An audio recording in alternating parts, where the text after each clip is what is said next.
Okay, welcome back, everybody.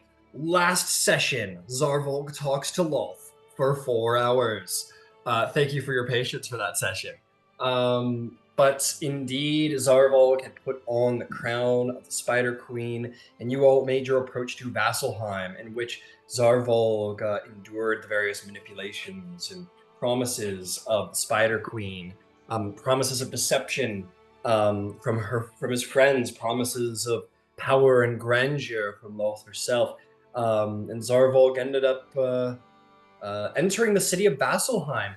You were brought before Earthbreaker Groon, an old warrior whose handout is now available in Roll20. But regardless of his age, is just ripped.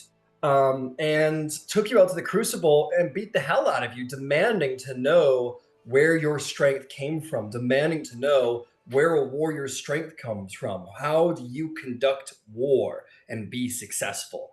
Apparently, none of Zarvolg gave various answers, all of which were interesting answers, but not what Groon was looking for. Groon, though, has given Zarvolg the grace of one day. He is to be locked within the city's prison, the Amaranthine Oubliette, for one day. And on the morrow, Zarvolg is to come before Groon once more and take this test once more after he's had time and private meditation to figure the solution to just that. Where does a warrior's strength come from? Where does Zarvolg's strength come from? If he can answer this question, if he can find his strength, perhaps he might be able to redeem himself, but he has been warned, if he cannot, he will be branded a traitor to all the faithful of all the world of Exandria and to Vasselheim itself, and will be convicted as such. So, Zarvolg's life lies on the line if he is able to prove himself worthy of grace and of redemption for this crown that has been placed on his head that no one assumes he was forced into doing. All of you have been released to wander the citadel of Vasselheim as you please. You have been asked to attend Zarvolg's final challenge tomorrow, but until then, Vasselheim, the Dawn City, the Holy City, is open to you so long as you do two things. So long as you do not leave, and so long as you return for Zarvolg's final trial. And that's where we'll pick up today. Yes, Yvaine?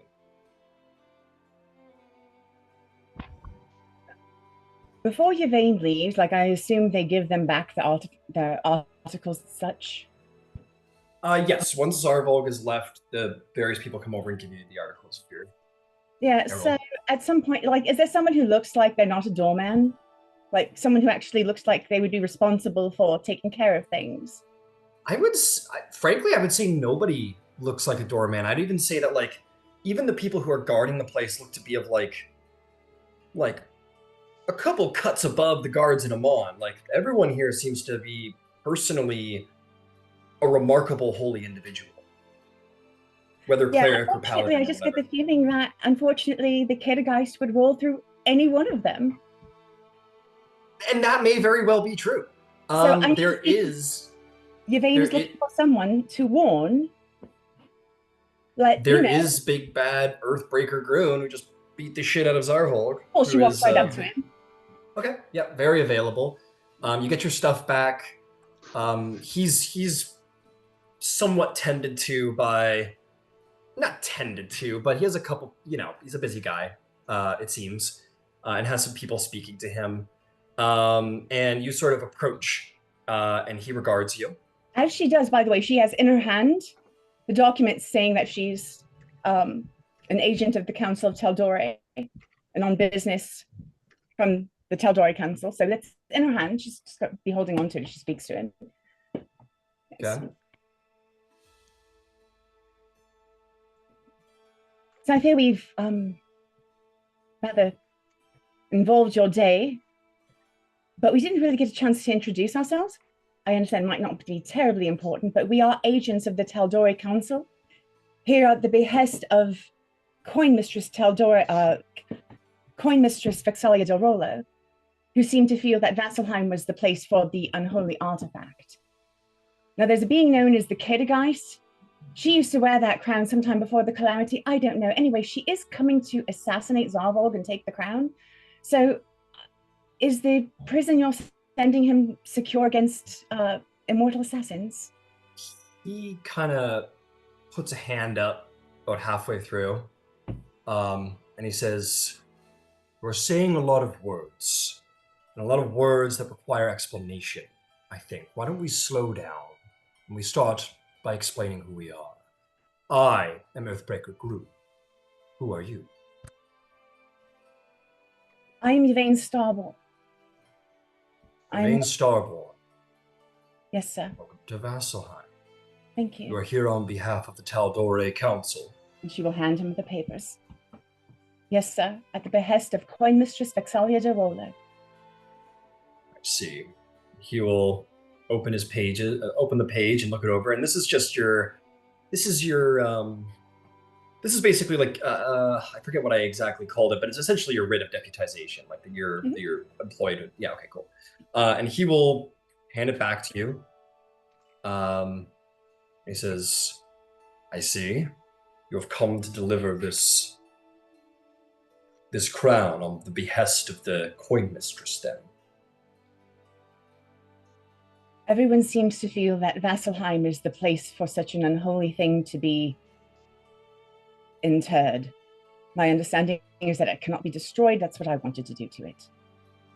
This is the place for such an unholy thing, and we take it with no short measure of caution.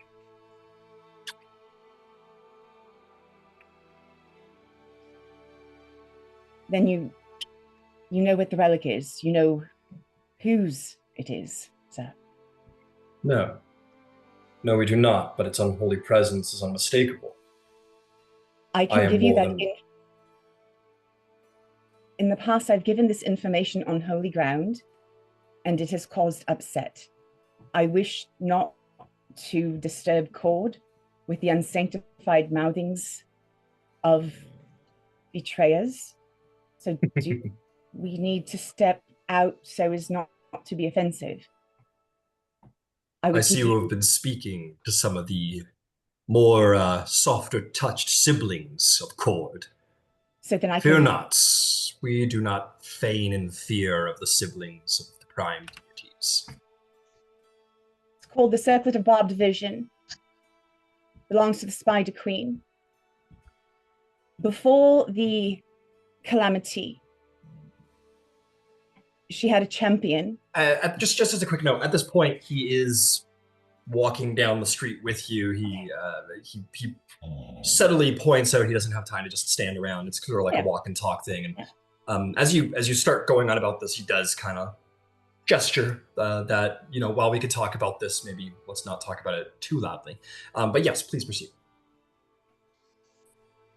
She's called the caedogeist. She bore the crown before the calamity, and she was obviously not destroyed but contained, just not a thing anymore. What is a caedogeist? I wish I could tell you. She has 6 arms, the ability to phase in and out of matter. She bears 6 swords that are all poisoned, it seems. She seems to be immortal. I can't get a read on if she's undead or fiend. I wish I could give you better information, save that she is the personal assassin of the Spider Queen, who's been given orders to take the crown. I do not mean to interfere in your faith, merely to give you information. But the moment that Zarvolg took that crown and put it on his head, the caedogeist had 2 of her blades inside of High Paladin Finch, and they were not breathing. Zarvolg did that to prevent her from taking the crown. Up until that moment, we'd all been incredibly, not all of us, but High Paladin Finch, and the one we call Ember, and the one we call Nyx, and Glint had been ill, terribly sick. In fact, you could still even... I have to ask, Nyx, Ember, Glint, are these people? Members of the Concordance, yes, sir. Okay. Anyway, when Zarvolg put the crown on, everyone stopped being sick. The intention was always to get it here. Do what you have to do, and I'm not telling you not. I just want you to understand the circumstances were under duress. It was an absolute last. We didn't want to. I just feel like you should know that before you ever set off in the morning. So this was a group decision to wear the crown. Are we here?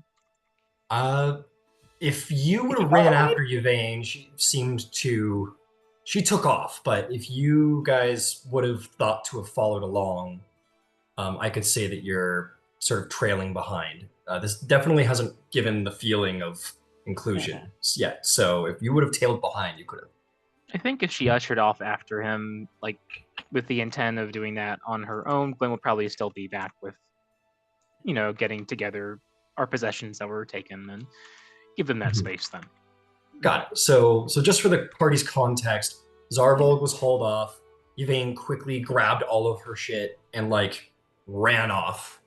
We'll come to you three and you four and find out what you guys are up to in a moment. But we'll conclude this little talk. But yes, he does ask, and he says, so this was a group decision to have him wear this crown.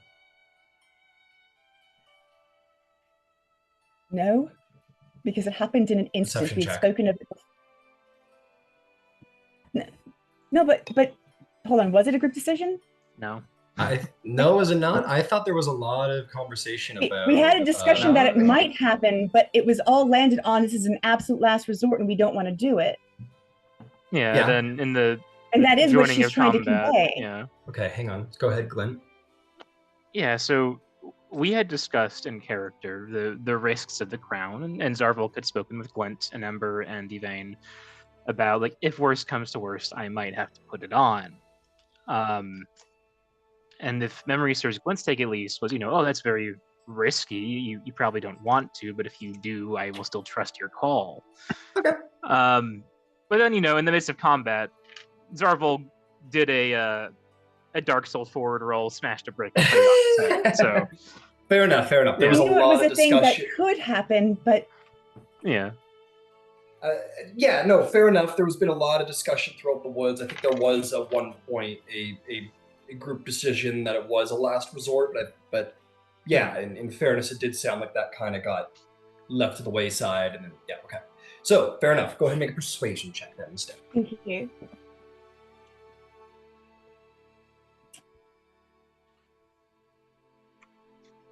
Does anybody remember what my woe or wheel was? Is this the same day as us defeating the It was woe. It was woe. Thank you. That's what I thought it was, but I wanted to get a check on it. All right. Okay. In the future, make sure to write that down. Just mark it on your sheet somewhere. No, it's okay. It's okay. Well, and I'm happy to call it a woe. That's not terrible. Not a big deal. Good to keep trying. 14. I think I've got a +1 in persuasion. Yeah, 1-4. He says, so he grabbed it and put it on, deceived you all. No, he didn't deceive us at all. The last thing he did was put my hand on the mark that Cord put on him and told us to get him here. That's not deception. Before he put on the crown. The morning we came to Vasselheim.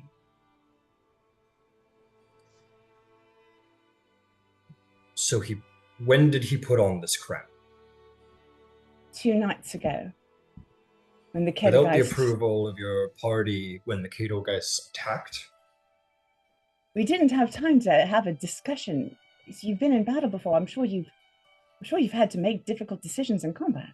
Yes, of course, but you are not explaining the circumstances in which you put the crown on. I'm trying to understand. I understand.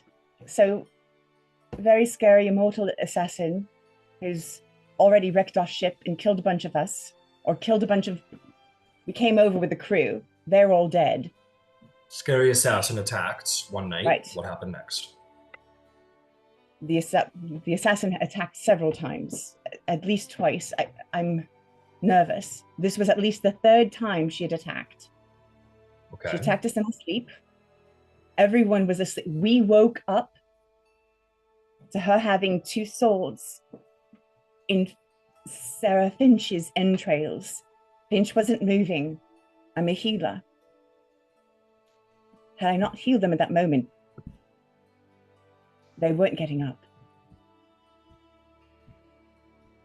Zarvolg took the crown before she could get to it. Because that's what she was reaching for. Like, that was her objective. That was her stated objective, was the crown. So he put the crown on in the heat of battle in hopes of what? Getting it away from her, which he did. He then fell back, shot her. We were able to... So you can't kill the caedogeist, but you can make them disapparate for 24 hours. It's been 48, so she's on her way. But he was able to take the crown. We were able to put her down, and we've been running ever since. Coming straight here, as per the orders of Coin Mistress. And final question. I think you may have already answered it, but I will ask regardless, in case I had missed. To which god does this circlet hold the will of?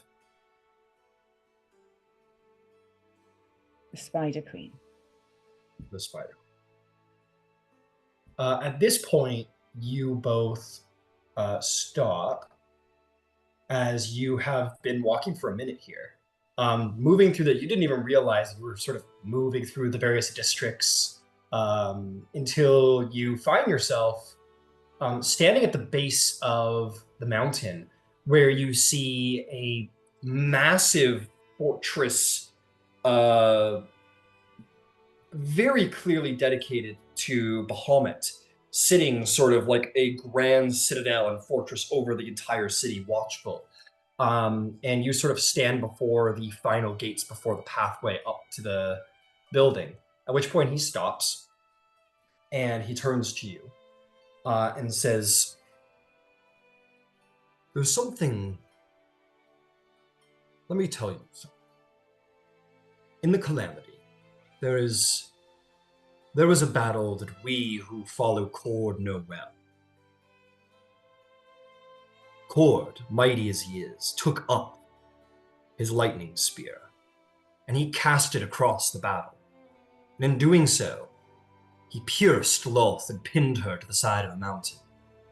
And for the rest of the Calamity, she had no power to fight with, other than the influence she posed to her followers. It was Cord who defeated her in battle." He puts a mighty hand on your shoulder, and he says, "This is Vassal.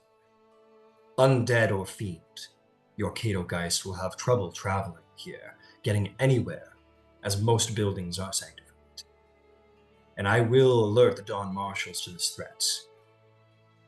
I'm sorry for your friend and what we must do, but this is indeed the Holy City, and we will take every precaution to ensure the influence of this relic is made null and locked and sealed away. I meet now with the leaders of the city to discuss this matter and to tell them of the reality of the threat, but be assured, we do not take this lightly." I just don't want anyone to die overnight, and I thought you should have that information, sir. It is information well received, and I truly do hope your friend does succeed in his trial tomorrow. You will.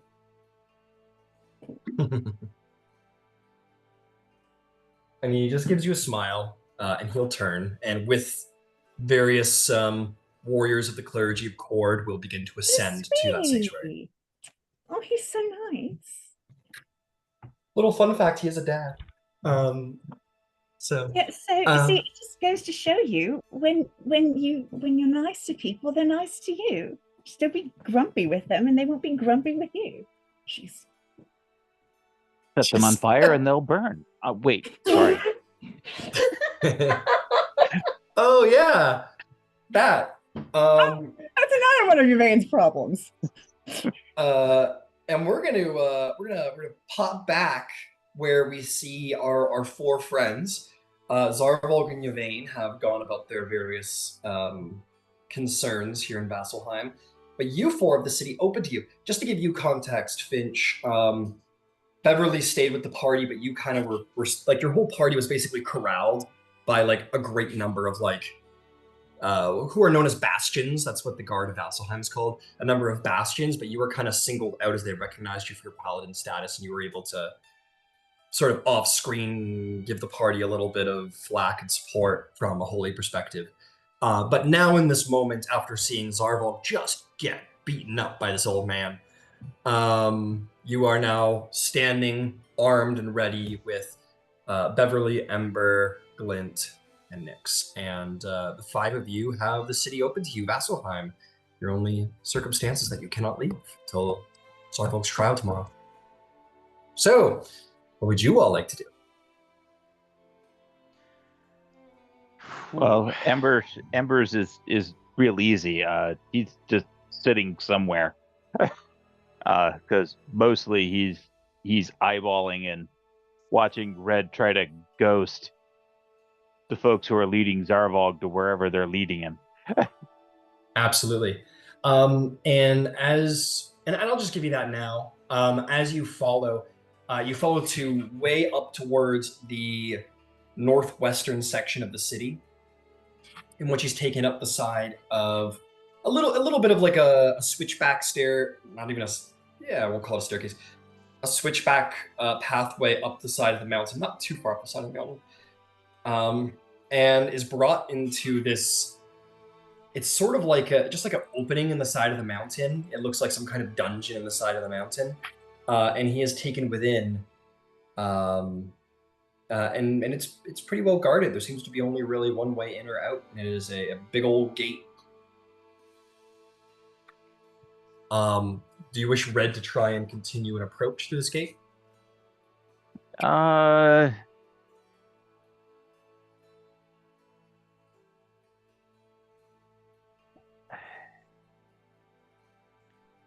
Yeah, I think. Yeah, he's currently doing the smoky gas thing, so Yeah. if he gets spotted, that's yeah. So he sort of whizzes down to kind of make his way through the barred openings of some of these metal doors. There's two guards there, but like they couldn't stop him. He's way too fast. And as he goes to make his approach at the door, well, I guess let me just go double check exactly what would happen. That's not an issue. That's not an issue. That's not. But that one would be. So I guess as Red's cloud sort of whizzes down towards the door, you don't really know what happens, but your visual connection with Red ceases. As Red like makes his way through the bar's gas, like you just pop back into your brain.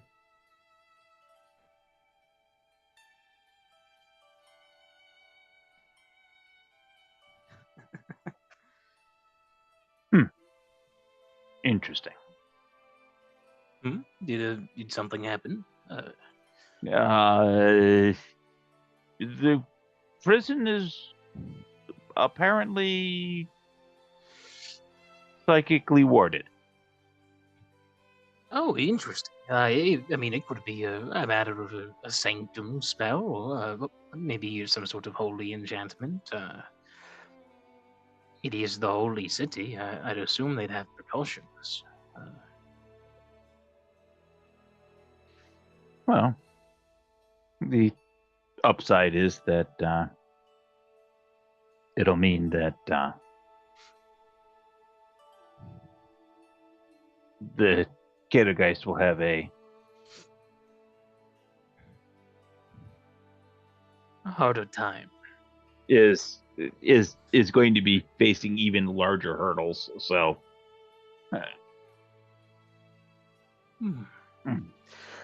the downside is, I don't think, given my own expectations of what might cause such a thing that I'm aware of, I probably couldn't teleport into there if we really needed to try a jailbreak. But I don't think we will. I have faith in Zarvolg. Oh, as do I.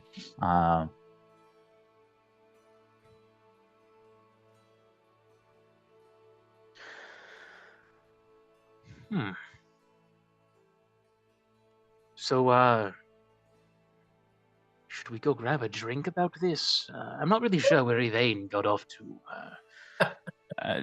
She left in a hurry. She was probably following up on. She went tearing after the Mr. Punchy. I didn't catch his name. I believe it was the Earthbreaker. Personally, I haven't had a hot bath in probably what has to be at least 2 or 3 weeks now. We should find a place where we'll be spending the night and let Yvaine know where that is. That's the least that we can do in the interim time. So let us find a place. Yeah. And, that's the plan, at least for Glint. Glint's going to be looking for lodgings. All right, let's go look for some lodgings. I'm going to kind of, because you guys don't have a map or anything, so I'm going to kind of guide you around what you see as you step out. I meant to do that. Okay, you step out of the crucible into the street. As you do so, you see the big, beautiful statue of Kord atop the trial forge where you originally met the Earthbreaker, sort of standing over the entire district, easily seen from all places. If you want, there are 2 directions you could go. You could go north, deeper into the walls of Vasselheim. You could go south. Or actually, yeah, you could go north toward Trial Forge, deeper into the district. You could go. Okay, we'll do it this way. You could go deeper into the city. You can go left into the district to the left, or the district to the right, and walk through the Braving Grounds a little longer. Well, I think that most likely, if there are going to be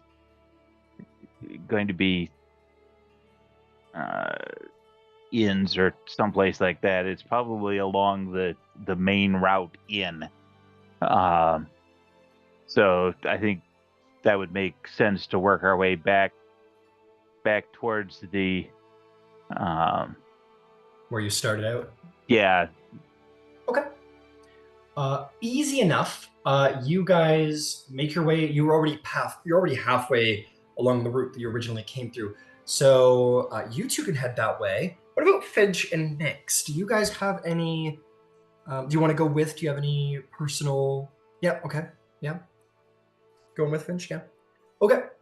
The 4 of you sort of pack up, and Glint and Ember are like, yeah, let's go find somewhere to lodge, and maybe you 2 are a little kind of like, he just took a beating, and you're just kind of still a little maybe in the moment, maybe all of you are just kind of having like a weird whiplash where you're like, wait a second, we did it.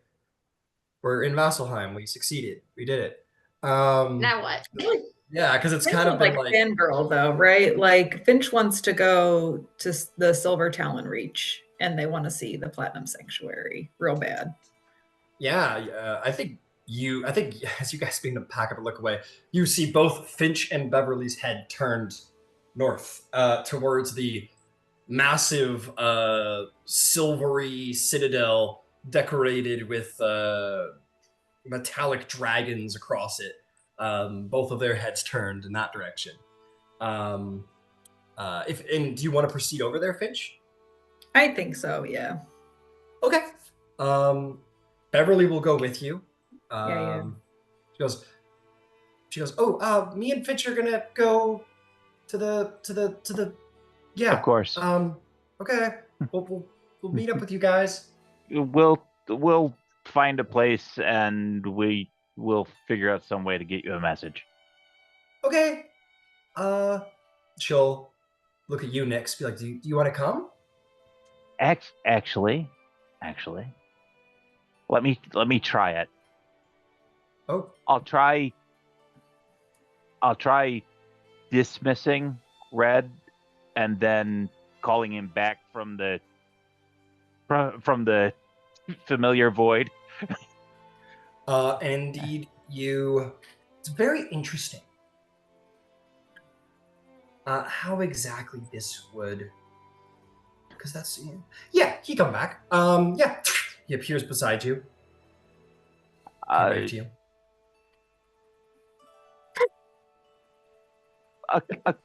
Accompany Finch and Bev, and when we get a place,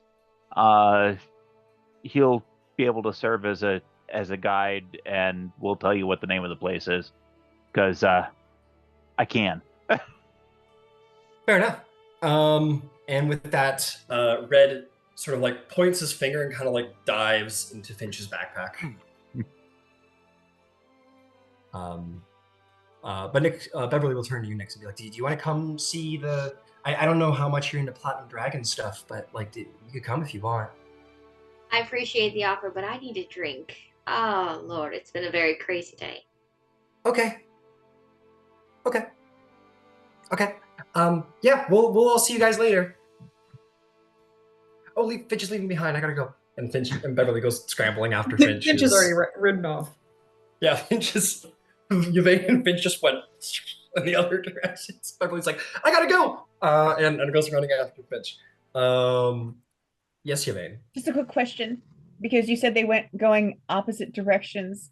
You're technically in the same direction, but you ran off way ahead of the party who took a minute to discuss. No. I just my brain went, am I not where I thought I was? That's all. Nope, you are in that district. Nobody is aware of that they might potentially meet up, but you are there. That's fine. Okay. Who wants to go first? Team Platinum Dragon or Team Get a Drink? Team Platinum Dragon. This is their high holy space. So yeah. Enjoy This is a big moment. For sure. Welcome home. Yeah, welcome to the fucking Vatican, you crusading Christian, you. Okay, welcome. You walk deeper into the districts. Finch, like Bahamut is the god of like shields and walls and protection. And my God, is this a city of protection? This city is, let me see here. 1, 2, 3, 4, 5. 5 districts of high walls, each tower manned by a massive draconic ballista with a dragon head sitting at the mouth. This place ever lives up to the stand. Oh, I gotta change the music. I'm like, this is not nearly epic enough for what we're encountering right now. I've just been playing our sort of lobby music this entire time. Let's go to Vasselheim. That's the theme song for Vasselheim in the commercials. God, that's brain. You make your way north. Oh God, sorry, having a little sound issues apparently. Yeah, you see these huge walls, these massive silver-headed draconic ballistas, very, very living up to the name of your patron god around here. His domain very much holding high respect. In order to get to the Silver Talon region, you first walk through the Quad Roads district. Hey. Let me tell you about the Quad Roads as you just briefly go through there. You see that it is a place of civilization. You see that there are many roads coming in and out. This is sort of the central main route through Vasselheim, where you see a number of bazaars. Priests walk here and there in the street of the different faiths. Majorly so. Let's see if there's any particular buildings you walk through, grand interest in this moment. No, nothing of particular note as of yet. But you do see a great number of bazaars with foreign trades and traders all around. But you quickly leave that behind because you're here for the Silver Talon's Reach. You guys find your way to the main doors. Maybe you give like a little nod. Some of the Platinum Paladins gathering and guarding the doors there. And indeed find your way into the heart of the city itself. The Silver Talon Reach, dedicated to the worship of Bahamut, the god of life and order and law and protection. It's very nice. The priesthood walks here and there. You see what you have heard for a very long time. The priests of Vasselheim, of the Platinum Dragon, the Scale Bearers, walk here and there amongst the district. People live residentially throughout this place, but every house venerates Bahamut. Every house built into the very architecture. Whether it is small little representations or larger, more intentionally built masonry, everything holds depictions of dragons and defense and holy warriors. It's probably better than you imagined, this holy place. And you see a couple of things of grand interest immediately.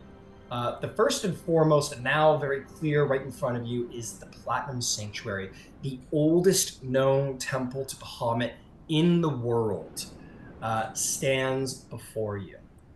And the very famous Heaven's Stair Mountain, a giant mountain that bisects the northern portion of Vasselheim, that looks over the entirety of the city. And you know it to be named the Endless Stairway, for its massive silvery gates at the base, as if the gods themselves walked up this mountain. This is a place you've been told about since you were able to hear about tales, perhaps. And here you stand.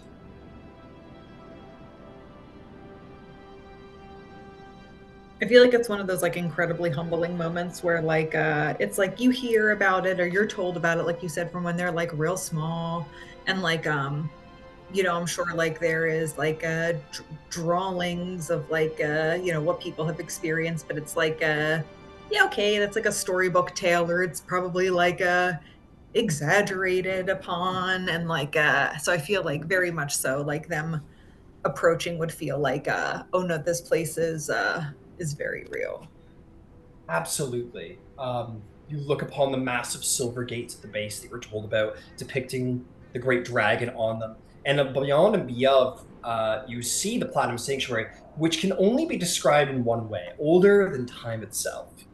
You look at this weathered fortress, where the points and edges of the stonework are rounded and smooth from all of the erosion just over the hundreds and hundreds and hundreds of years it stood.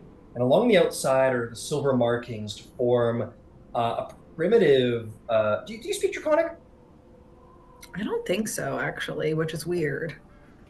That's okay.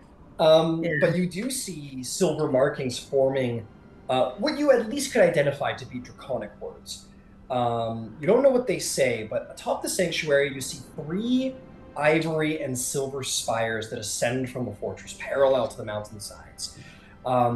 It is clear that these are certainly later additions to the structure, because they don't match the eroded stonework by any means. But the doors are very large, made from stone with white marbling through it, and emblazed with barely visible worn-away symbols of Bahamut. It is expansive and mighty, and beautiful, smooth cerulean gems polish the marbled sections, pushing out like polished sails, built atop tall, heavy pillars, making the entry archways and surrounding terrace gardens. It is a spectacle to behold.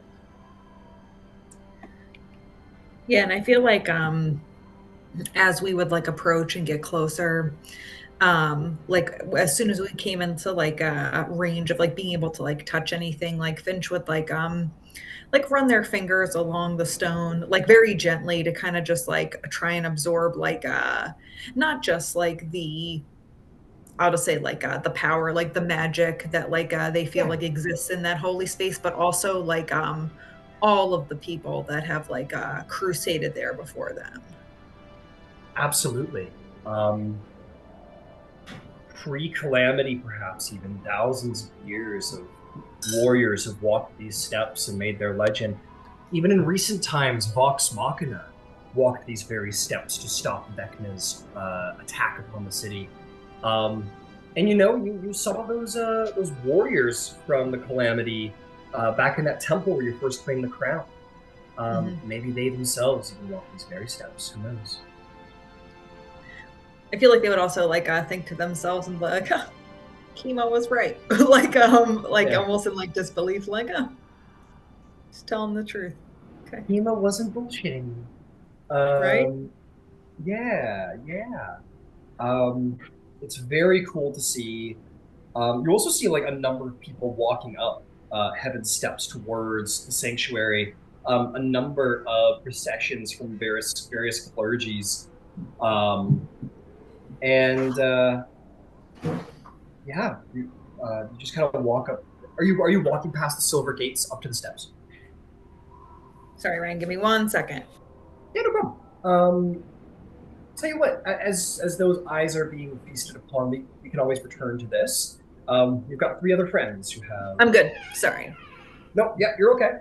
So what exactly is it that you're doing? Are you mean to approach the temple itself through the silver gates?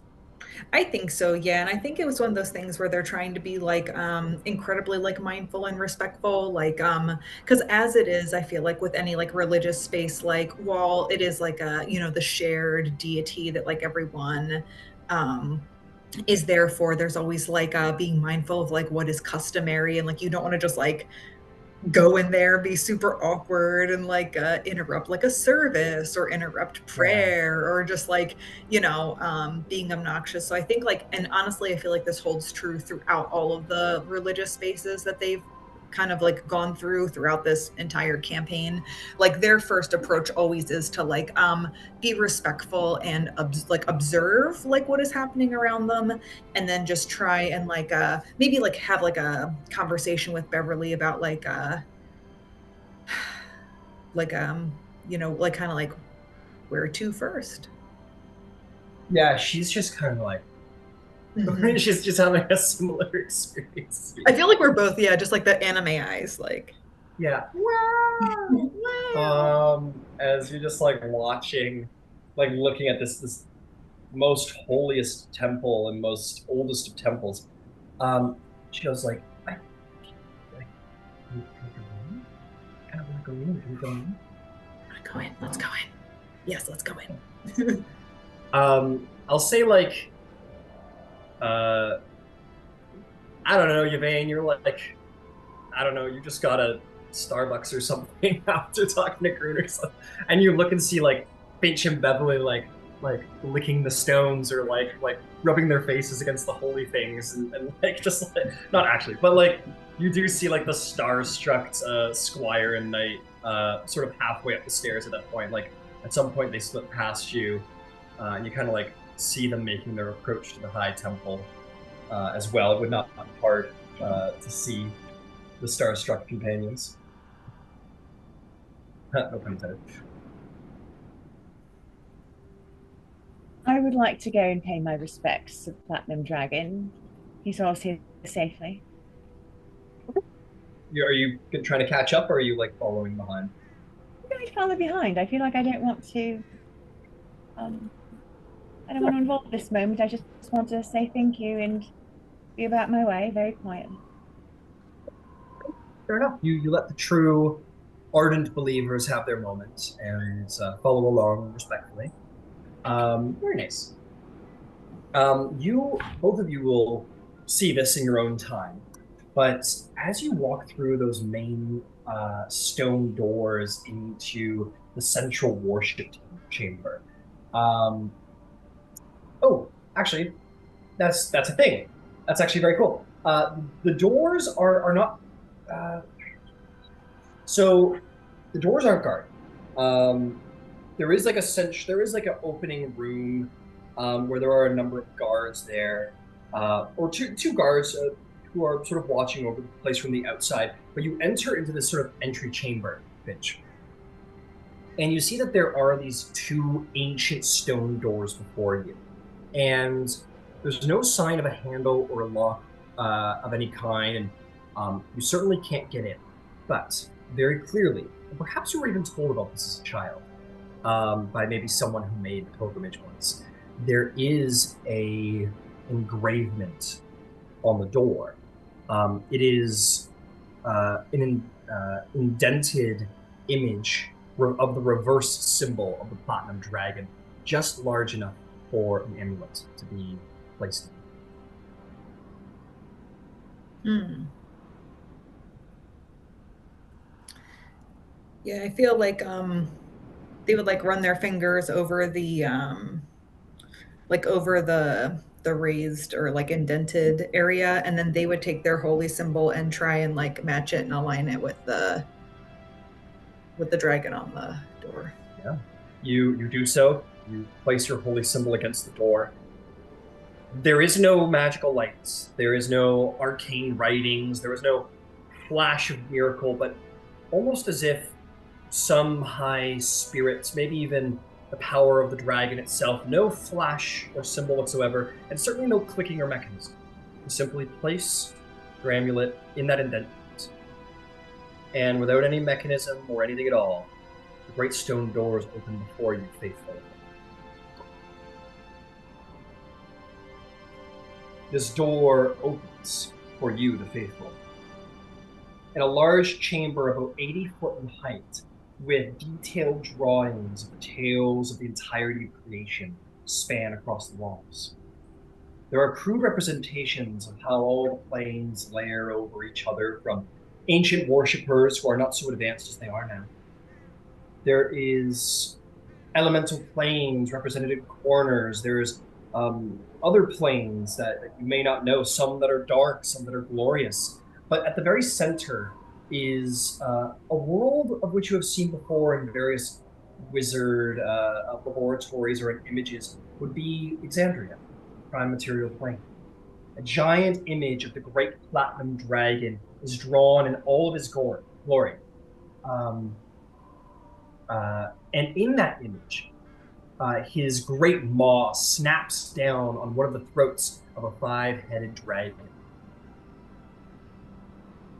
This is what you see in the main entry chamber, and you see a number of monks and probably just civilian worshippers of the district, sort of like sitting in pews quietly. And before these grand decorations of the cosmology of the world, incomprehensible to the everyman, other than, of course, the image of great Bahamut battling, sit in quiet prayer and contemplation in the central chamber.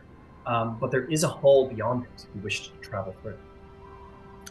Yeah, and I think when the doors open, they would have like a moment where they would like catch their breath almost, like it's just like like so much to take in, and they would like go forward. Absolutely. The scale bearers walk here and there, the high priests of Vasselheim, and you walk into what is known as the Hall of the Exalted. It is a large room, 60 feet high, coated with platinum-like material. And in the center is a mausoleum-like structure, which is almost covered in the same material, or also covered in this material, excuse me. And a couple of sconces are attached to the walls of the center building and give off a low flickering light each. And there are elements of scrolling and engraving across the structure's surface. And on the ceiling are platinum golems wielding platinum cleavers. They're sort of sealed upon the wall like great images in the sky. as if these guardians of the Platinum Dragon himself at any moment could swoop down and savor all things. But there is also one other thing to note. In this Hall of the Exalted, this massive room with this great central pillar in this high chamber, you see a number of figures from surely various centers of worship sitting around a long table. In conversion, you recognize the very beefy old man figure of Earthbreaker Grun. There are a number of other figures that are there as well. You would note there is some old high bearer there of the Platinum Dragon of some kind. There's people of various religions. You can kind of maybe pick apart maybe who they worship by their different apparel. But I'll tell you what, there is one here that catches your eye, Finch, because you've been told stories. You see this gnome with white hair, scar over one of her eyes, and bearing a golden ruby amulet around her neck, who sits at the table. She has a mace at her hip. She's not in full plate by any means, but certainly dressed for the occasion. And all of these high worshippers speak with one another lowly to respect the space. You view within this grand hall, but a number of scale bearers sort of tell you that quite unfortunately one will speak to you and say, very sorry, my paladin. The Dawn Marshals meet on important business. The Hall of the Exalted is closed for the moment, but I certainly would come back in maybe a couple of hours. Sure, that is absolutely not a problem. And we'll definitely respectfully just kind of stare. I'm definitely staring. I feel like it's one of those things where it's you see somebody and I'm looking at Beverly and I'm like, you don't want to be that weird person because you feel somebody staring at you and it's you don't want to draw her attention, but I'm like, yeah, you're pulling one of these. Yeah, exactly. Yeah, but you two are definitely having and you see the night before you kind of he's smirking. He knows what you guys are smiling about, and he doesn't shoo you off immediately. And oh yeah, because we would have the utmost respect. I feel it would be one of those things where you try and just be just a little peek. Yeah, exactly. You're being respectful, but you want to peek, and he's like, okay. And you respectfully peek and back off, and I'll say in this moment you probably turn around to see maybe Yvaine standing in the main hall of the Platinum Sanctuary, the central worship chamber. Yvaine. See that? See who's over there? See that? Yeah, you look around Yvaine and you get a glimpse too. Get an eyeful.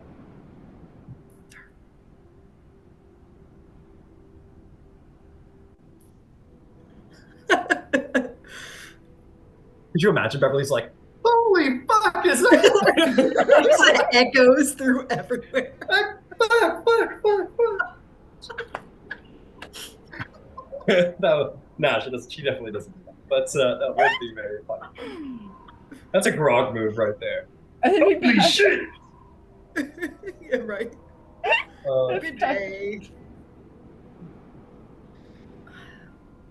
So yeah, I think Finch would have that little moment, and then they would kind of venture off to where it would look like they could continue to explore the sanctuary respectfully, but also and you return absolutely. You return back to this main room where you do feel, despite the age of this place, you feel it's like one of those. It's like when you go into some grand cathedral, and whether you're a believer or not, you feel the faith.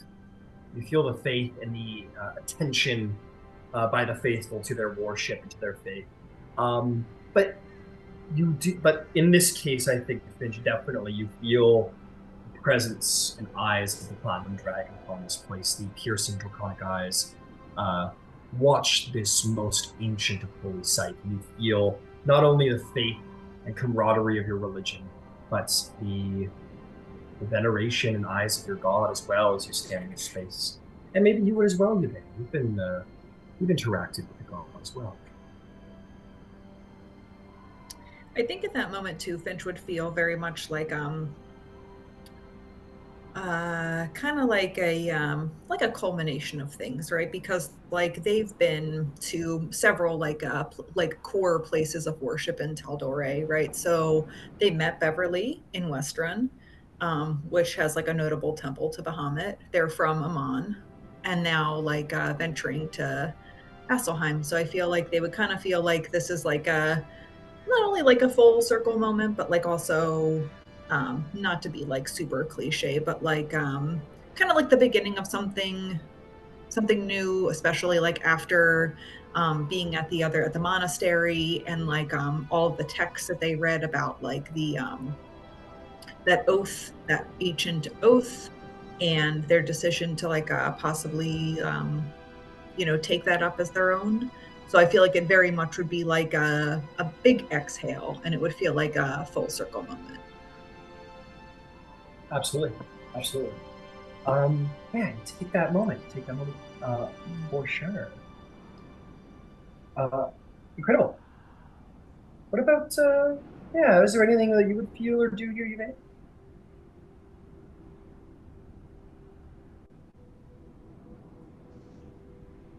Silent prayer and probably a roll to see if she can keep from crying. Because, neither the Platinum Dragon nor Cord are the, crying type. I feel like there's no crying in baseball. Yeah, there's no crying in the day of challenging. Oh shit. So that's what kind of roll was it? It's failed. It's a 3 on the dice. Okay, it's like, it's fine. I feel Whatever like it is. nothing. You're just, Yvaine, you're just like got a little sniffle going, you're just like having a very, like, you interacted with a number of gods, but Bahamut's really had your party's back, and in this moment, you're just like, and more than that, you're also a very cosmologically intelligent individual. Like you focus on the stars and the outer cosmology, and you see the depictions of the outer planes across the walls, and it's cool to know. It feels like a little personal message, almost, Yvaine, that like Bahamut's respect for your domain, that you respect as well, the stars and the outer planes, and you see this place, and it's a touching moment. It's a deeply touching moment. You can't help but hold back tears. Yeah, I feel like, and it's just like in her head, there's just so much, such a litany of just thank yous. Just, thank you for Finch, and thank you for the monastery, and thank you for my new friend Agapanthus, and thank you for getting us here, and thank you for saving my life, and just.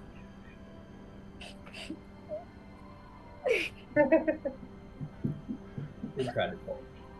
And I think too, like when it comes to like being in a place of worship, like obviously if they would like settle in and like you said, Yvaine has her moment. Finch is, they kind of like have their like private thing. I think at some point, Finch would like they've not been like overly affectionate with Beverly. I think there's that, not like a line that's drawn, but it's teacher and student. I know there's been some exceptions to that. I think they wouldn't really like say too much, but I think at some point Finch would like just grab Beverly's hand and like just like give it a squeeze as like I'm with you, and like in that moment they are like equals experiencing this together. Absolutely. And she looks up at you and smiles, and she's beaming too. She's all welled up in her eyes, which are green today, as a reminder. Yeah. And she's just, she's similarly just like overwhelmed by the experience. Absolutely. Mm-hmm. And I will say, man, oh man, there's gotta be something here. Finch and you, great follower and somewhat prophet of the faith of Bahamut, have completed your pilgrimage to Vasselheim in this moment.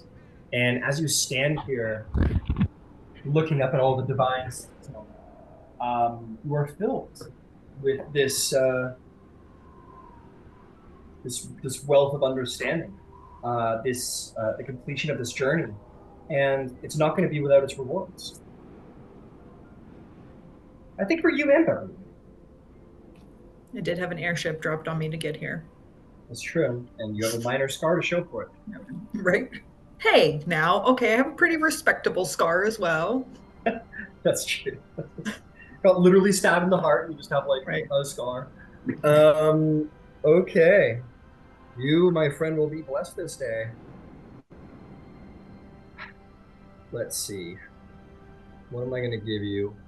How am I going to make you even more broken? Let's find out. Just turn into a dragon.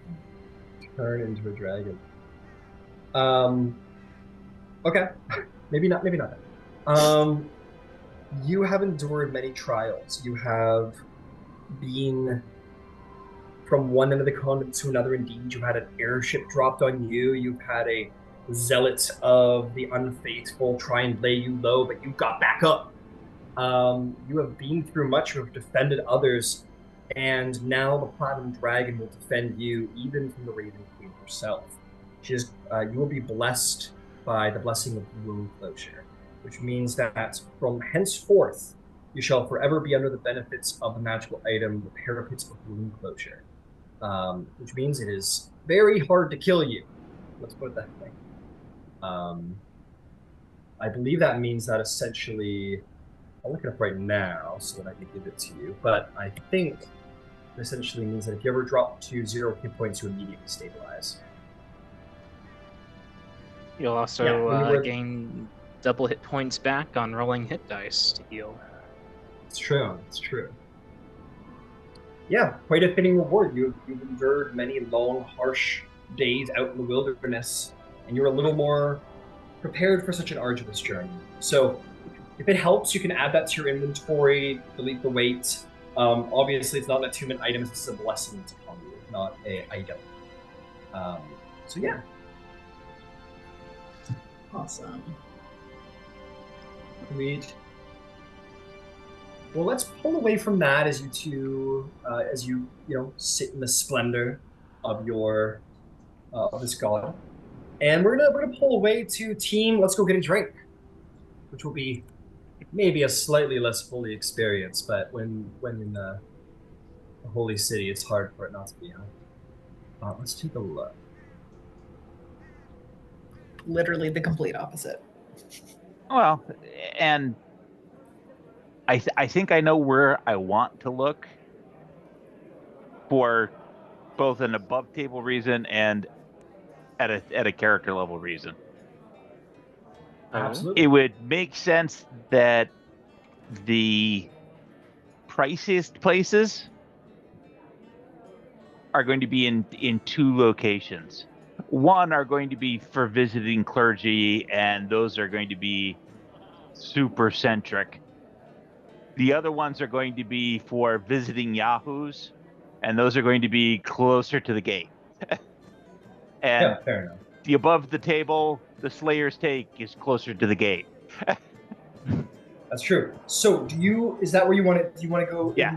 Because I considered you guys to have come through the western gate since you did approach from the west. But yeah, if you wanted to go to the more central gate in the quad roads, you could do that. Yeah, that's what makes sense to me from Ember's perspective. If I were going to have a place, the stories of the Slayer's Take are not insignificant. Yep, so fair enough. If you were going to set up something to siphon off that wealth, that's where you'd put it. Fair enough. You find yourselves in a district of law and civilization. The district runs very well. It is not like the Braving Grounds, which is a place that is very well inhabited by warrior types. It is not the Dusk Meadow you very briefly moved through. Didn't really get a chance to see the culture of. But here, this is a place of trade. This is a place where the major city is.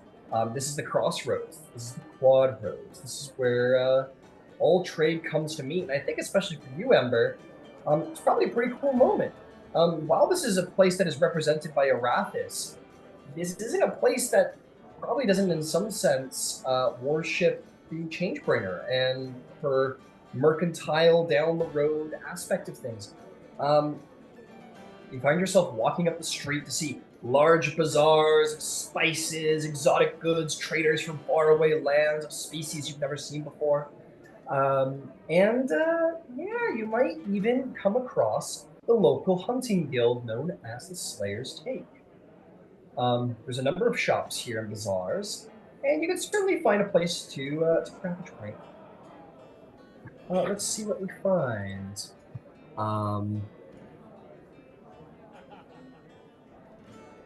Maybe like an inn type place. Yeah. Yeah, we're definitely looking for lodging to procure. Okay. Let's see here. I'm going to quick tally.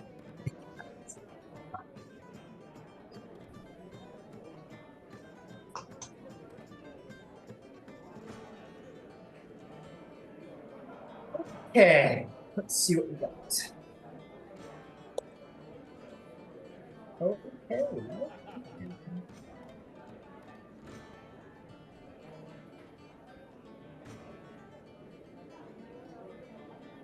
Seems to be working.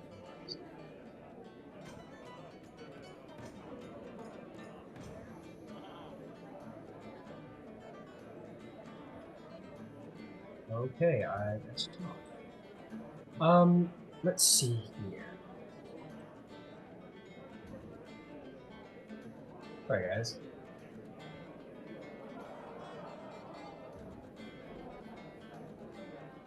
Okay, let's see. You come to...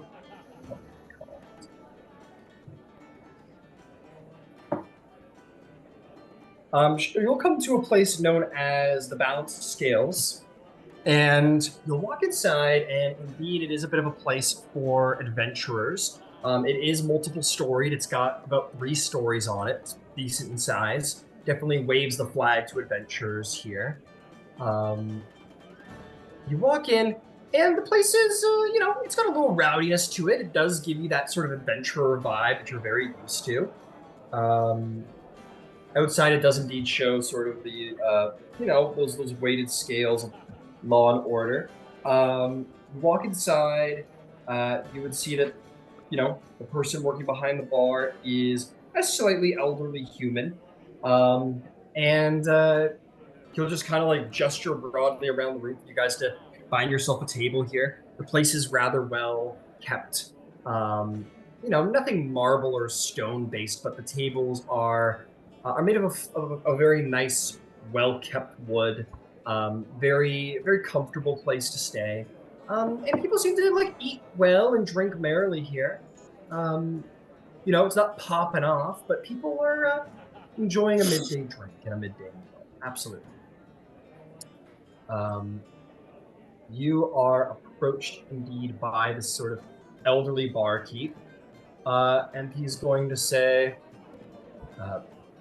"Welcome to the Balanced Scales. It is good to see some adventurers. It seems like you've been through a lot by the state of your garb.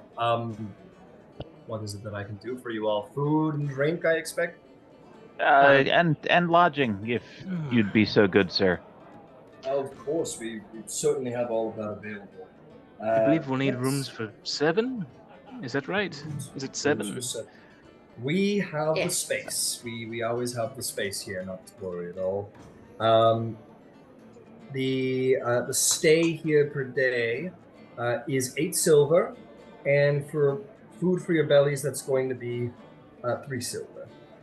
5 silver to stay, and meals 3 silver. 8.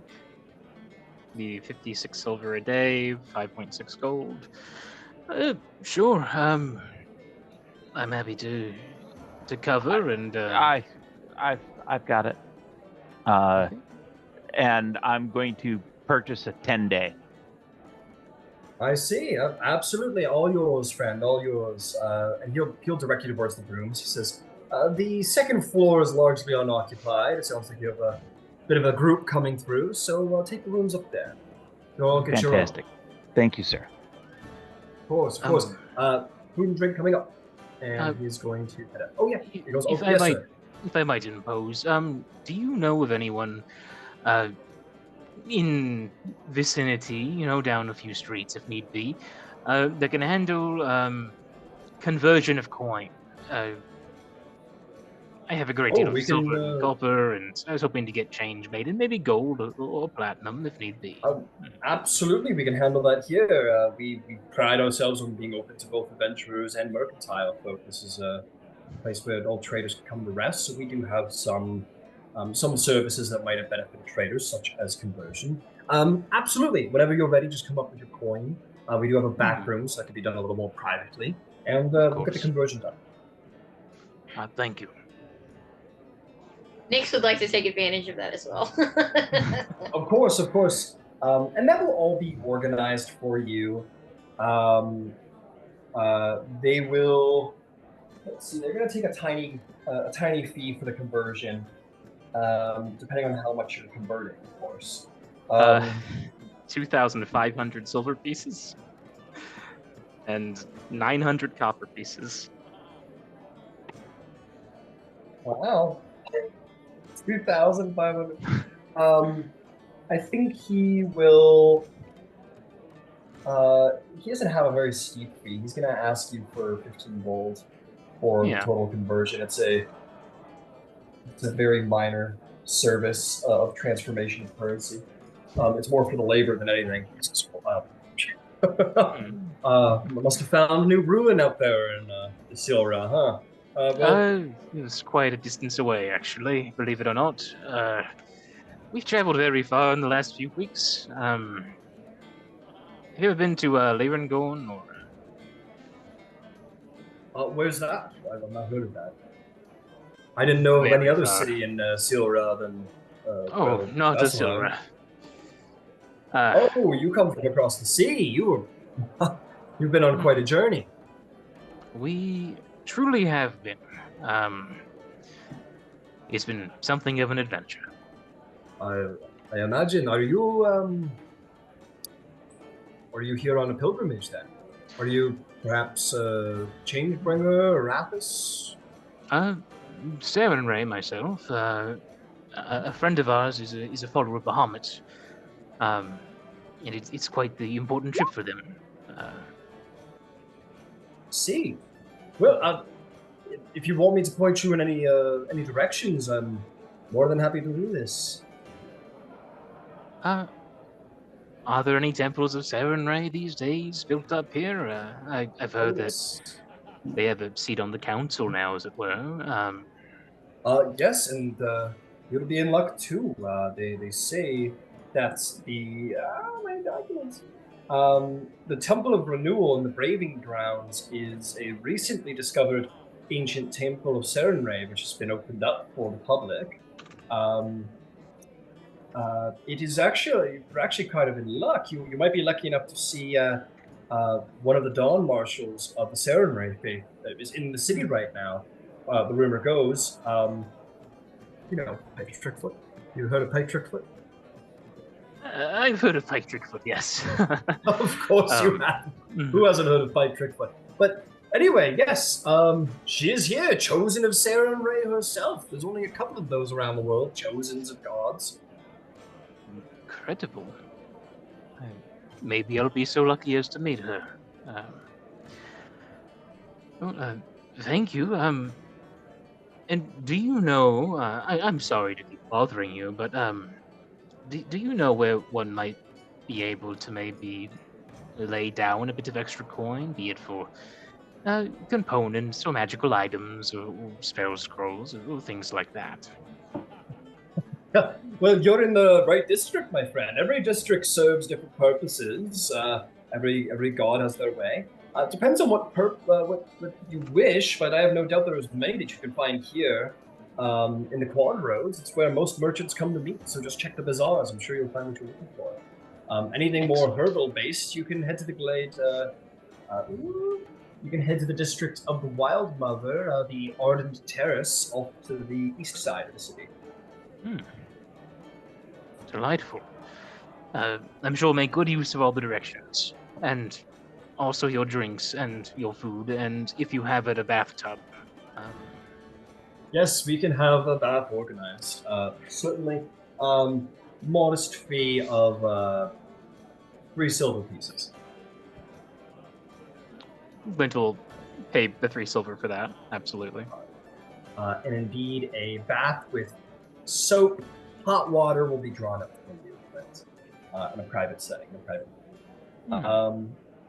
And here we'll look at you, Nyx, as you just had your coin transfers as well. You may both transfer those around however you wish. Or how much are you transferring around, Nyx? Nyx is just trying to break some gold pieces down. They don't have any silver or copper. He's happy to do that because I could do that for you, but most merchants are more than happy to give you change. Oh, okay, cool. Well, then they'll just stick with what they have. All right. Is there anywhere around the city that you're interested in? Oh, sorry. She's asking Nyx. Go ahead. Sorry. I'm also looking for some components and things. I'll probably be tagging along with Glint. Very good, very good. Absolutely. Do you have a faith that you hold important to you? I can try and direct you to some site of theirs. I doubt that they'd be very popular around here. I think I'll just look in the shops for now. Very well, very well. And we'll return to the table, and he kind of throws that to everyone. So yes, at that point, as he's like giving you your food, he says, what about you, sir? I've asked all of your companions. What about you? Do you have somewhere of your faith that you're interested in visiting? I would be interested in paying some respects to the Changebringer of Andra. Absolutely. The Changebringer doesn't have any major temples here, but there's no shortage of altars and smaller places to pay your respects. Yes, and he'll direct you to a site that is worthy of that faith. He'll just give you some directions down some back streets here on the quad roads, probably near the main bazaar.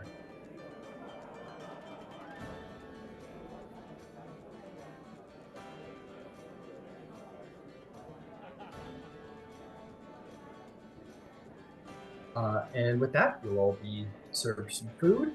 And he's going to head out. Is there anything else you guys want to do around here again? In the inn itself? Or anywhere, if you want to, now that your rooms are secured, if there's anywhere you want to go. Glint has a lot of things he's looking to purchase and a few places he's looking to visit. The latter would be because there is still, I believe, the Titan's body in the city. Is that correct? Outside the city, but yes, you guys came through the west gate. But if you head down the south in the quad roads, you can reach that edge of the gate where indeed that Titan stands. Yeah. Glint mentioned to everyone that he's planning on going there at some point today. It's going to be a hike across the city, but he's going to make the trip, preferably before, nightfall fully. Okay. Are you going to need... Would you like company? Accompaniment, given the recent revelation? I would not say no. Well, I'm happy to come along if I'm not imposing. Not at all. It's been a while since I've last been here, so I would thought it would be quite good to spend some time there. I do have, I think, a meeting at some point, but I'd like that to wait until after I've had a bath and a nice long nap. So that's probably more of a tomorrow situation. Assuming, Zarvolg isn't punched so hard he turns into dust in the wind. That will alter my daily plans. certain that that would alter all of our daily plans. Mhm.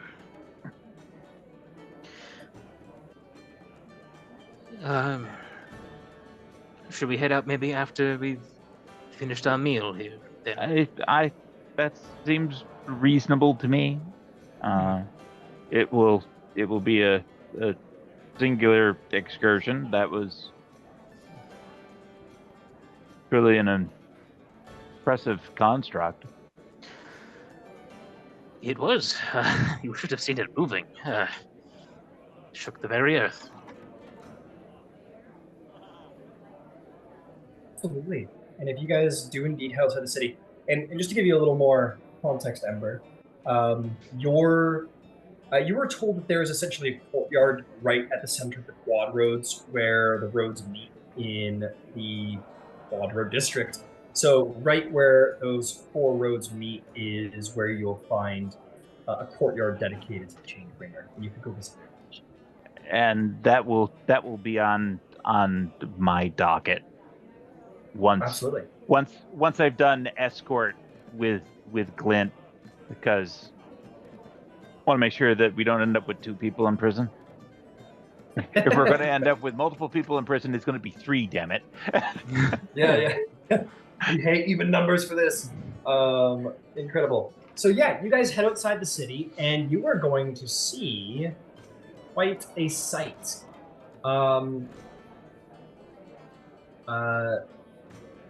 Man, barely at the edge of the walls of Vasselheim, you see this colossal Titan. It is easily 4 times larger than the highest walls in Vasselheim. It doesn't even really have like a head. The body is humanoid, and the ends of the hands are they look more like giant pillars of blocked etched stone than like massive mountainous wrecking balls, more than actual hands or fists. And the head isn't a head at all. It almost looks like the face guard on like a knight's helmet. This almost like stone plates with various etchings in it that give it this looming century-like look. And at the very top of its head, there are massive spires and spikes at the top, almost making sort of a platform-like structure at the top of the head, and various jagged rocks coming off the back. There's cracks all down the side of the mountainous form of this petrified golem titan of stone, and several holes in the chest and large indents where massive blows may have hit it at one point. You would not want to be on the path of this creature. It defines the very word Titan. It is stagnant and unmoving, and a symbol of victory for the people of Vasselheim, but colossal and somewhat nerve-wracking to even behold. The idea of fighting such a thing seems impossible.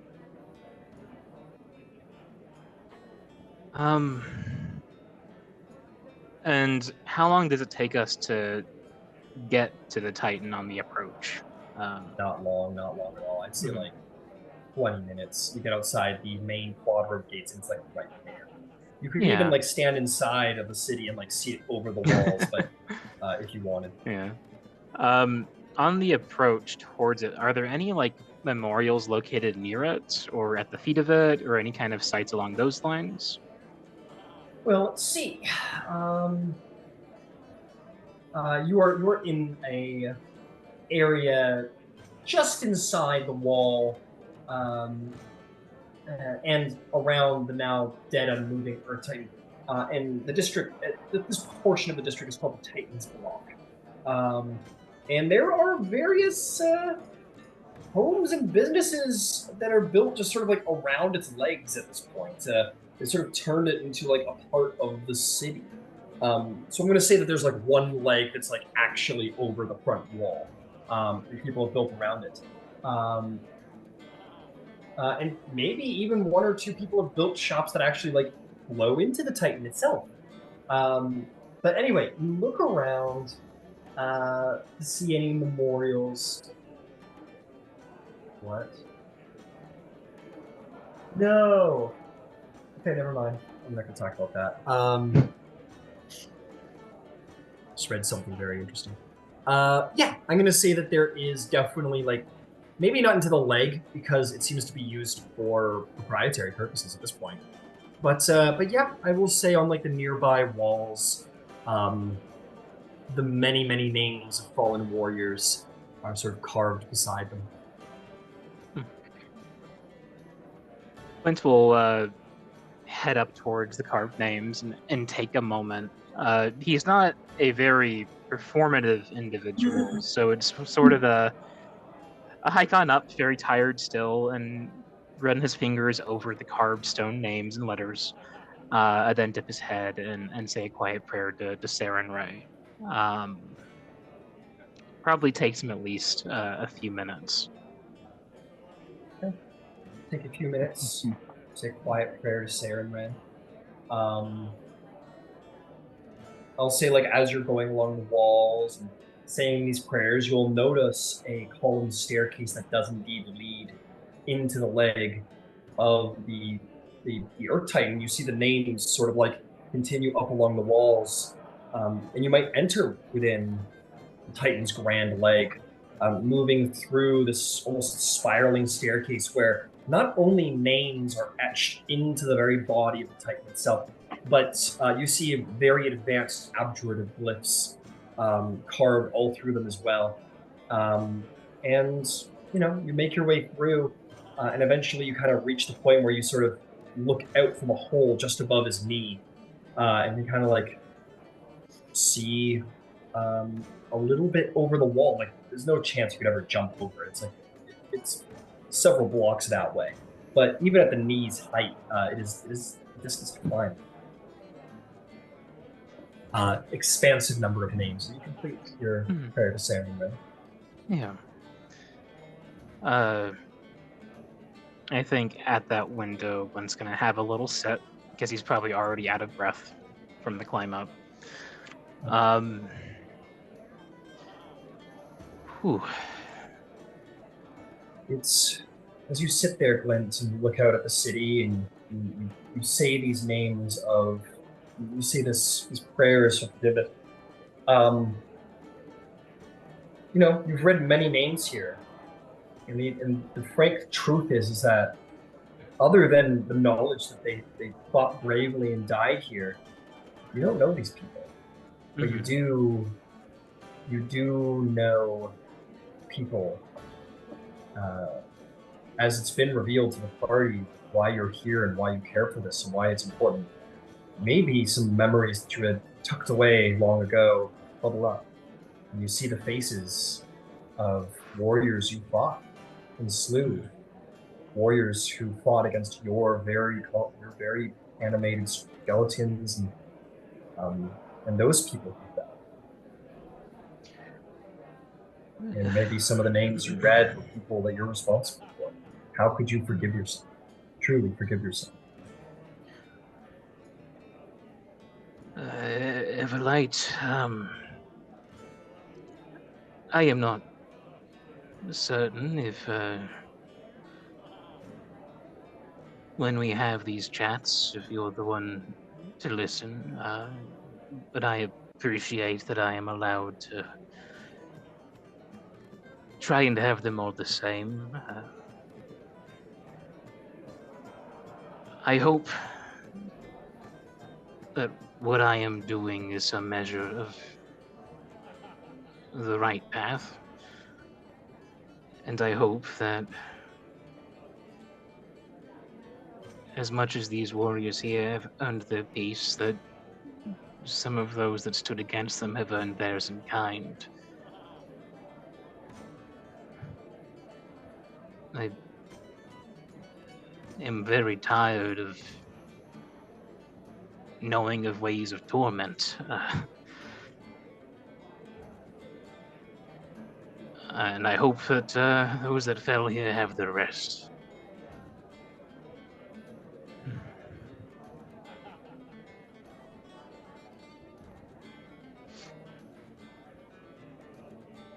And he'll just sit there for a bit in a meditative quiet.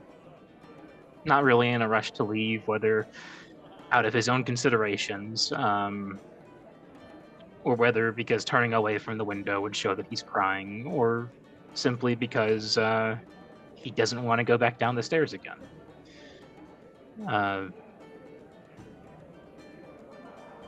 So he'll just kind of park there for a while. I would like to ask, within Glint's mind, as you consider these difficult truths, these pasts, what does Glint truly believe in, or even for himself believe in forgiveness, at least on the level that you're asking for? Do you believe that does Glint believe that he's earned this? Do you believe that that's something anyone could ever earn? I think that in the intellectual corners of his mind, as Glint lingers on that notion, he wants to believe it. But what's driving him forward is much less an idea of his redemption and more just the bone deep his and others regret, which ultimately is going to keep pulling him forward one way or the other.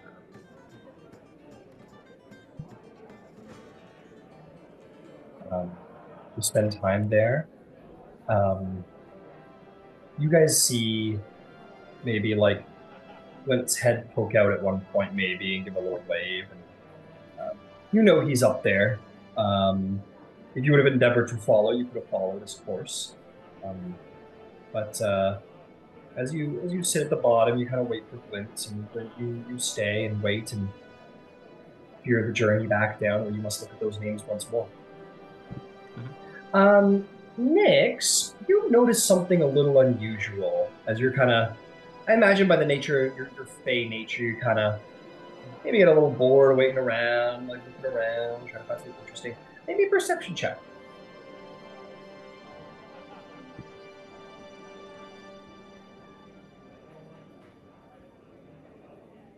$21. You do notice something. Something very interesting. You're looking around, you like look at the knee, and you look past the knee, and you know, like there's the wall, right? And one foot's in, one foot's out. And you notice where the supposed hips would turn kind of aligns right near the top of the wall. And you notice some what look to be kind of rough and tumble looking drunks walking in and out of what would be the butt of the Titan. Some sort of like thuggy and savory looking types, kind of like walking in and out, swaying a little bit, a tankard in their hand, kind of talking to one another. Something weird's going on up there. I don't know and they're not trying to hide themselves. You don't get the sense that anything like shady or out of the way is happening, but like some kind of hole in the wall establishment might be up there. Pun intended. I think Nyx is gonna notice that and like kind of elbow Ember and be like, I think they're having fun, way up there at the bottom of the Titan.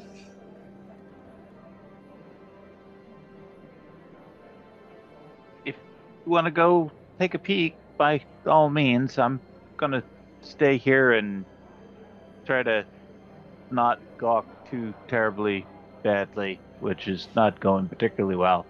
But I want to be here to keep an eye on Glint until he's done with what he needs to do against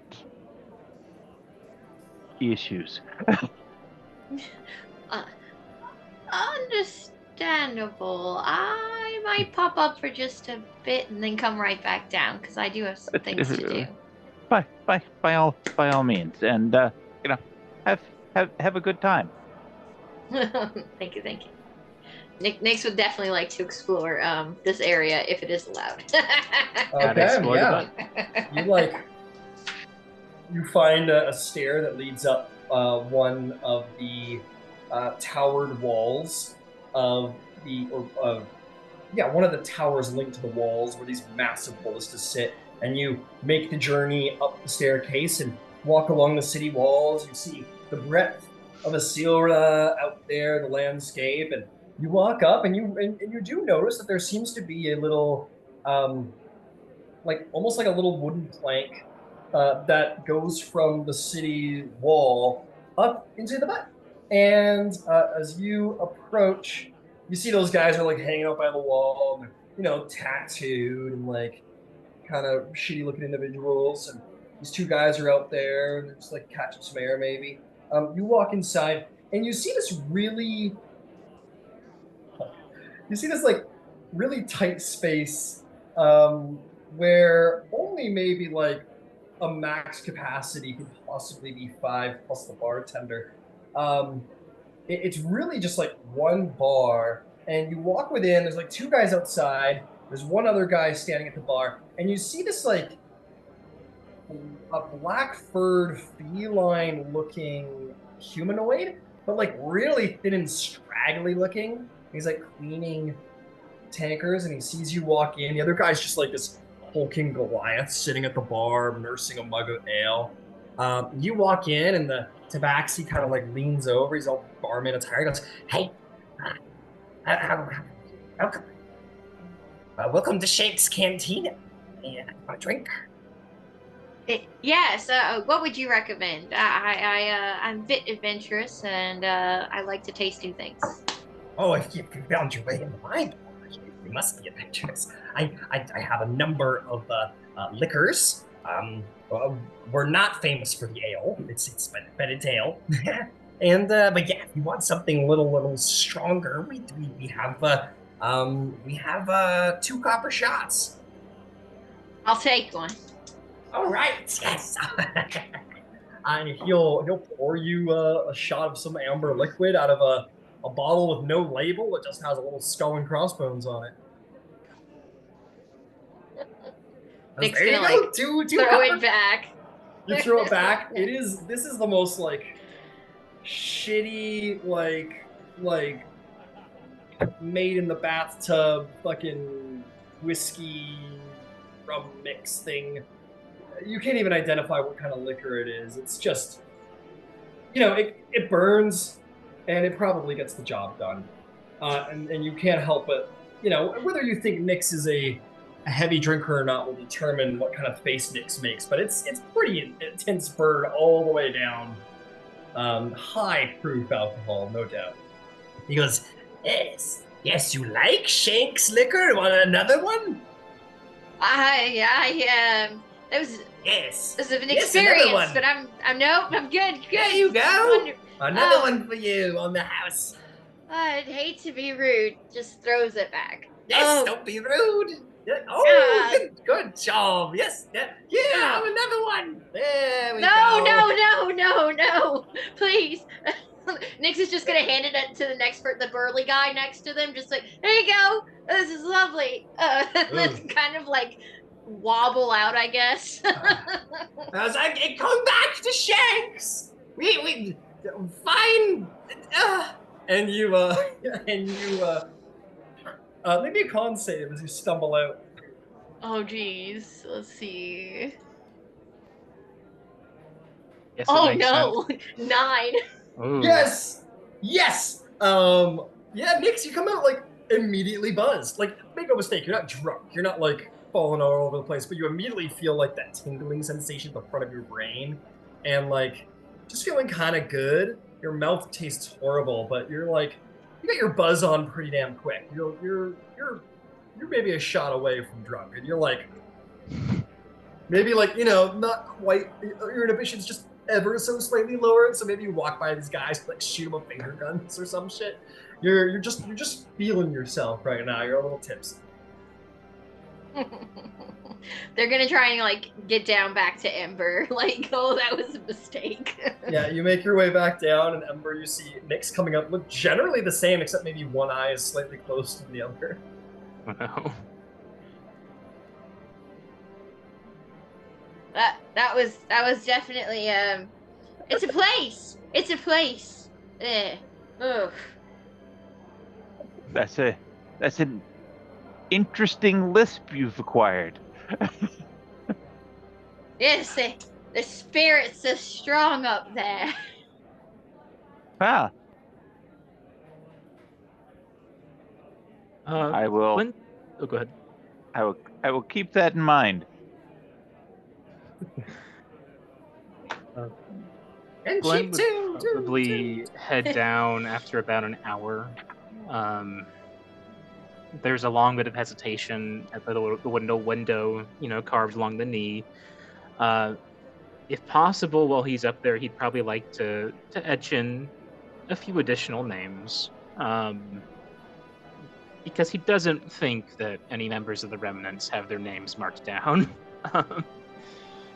No, perhaps not. Perhaps not. You etch a couple names down, names that may have meant something to you. Alongside the defenders of Vasselheim now lie a handful of names that attempted to besiege it.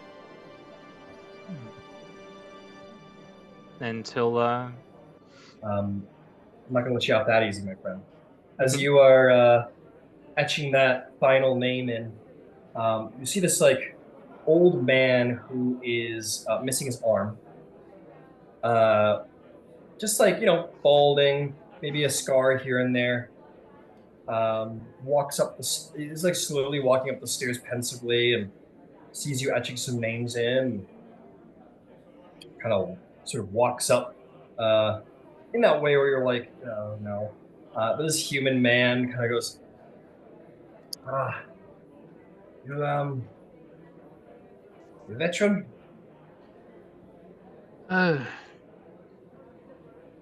of a sort, yes. These are probably friends of yours, huh? Where did they, when did they fall?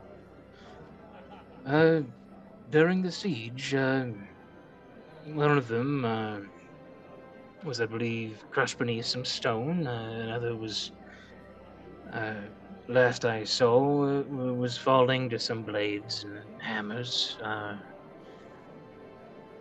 The other got into a spell duel that she couldn't quite handle. So I hear that, friend.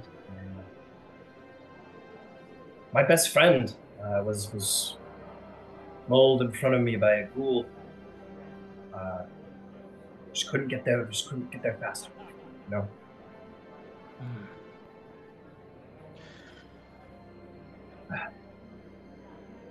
Well, thank you for adding your friends' names, fair mist. It is a shame not to be remembered for such bravery. They were brave.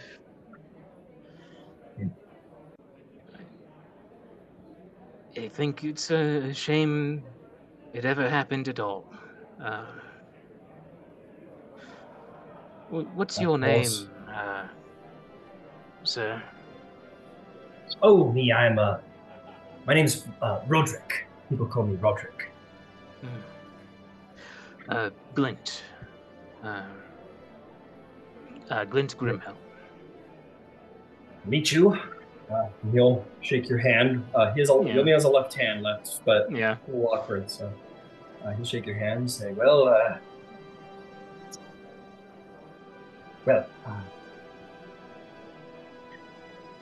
why don't I buy you a drink? If that's what maybe I could buy you a drink and we can talk about tales of slaying the Whispered One together, huh? I mean, I know Vox Machinus, but well, every blade counts."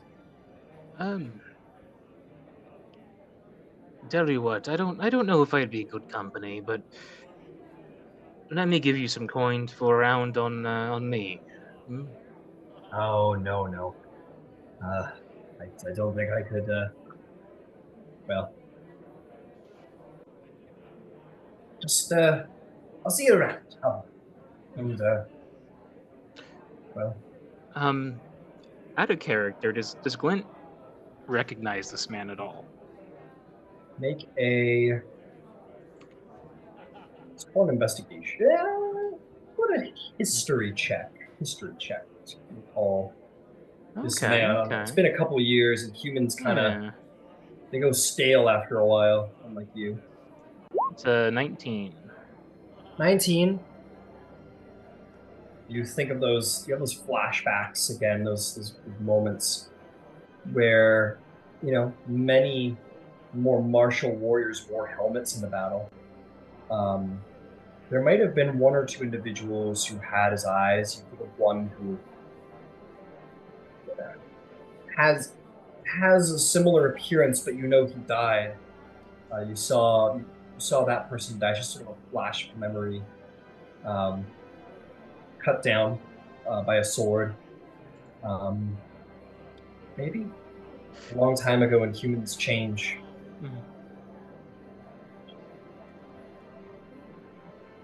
Roderick, did you fight along the Dusk Meadow near the catacombs? We fell back to the Dusk Meadows. I was not in the vanguard. I wasn't given that honor, but I did help hold the front for a while. And when their forces got to be too much, we were forced to fall back into Dusk Meadow. I remember someone that had your eyes. I'm sorry, it's been a while, and dwarves age like stone, and people age like wine. It's differences I'm not used to. Well, you're kind of saying that we age like wine. I'd say elves age like wine. So I've seen some that claim to be a couple hundred years old, and they look like they were born yesterday.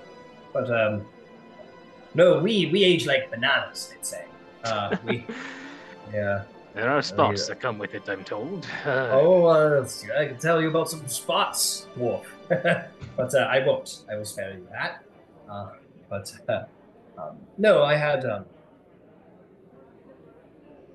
lost a lot of family that day. I'd rather not get more into it, if you don't mind.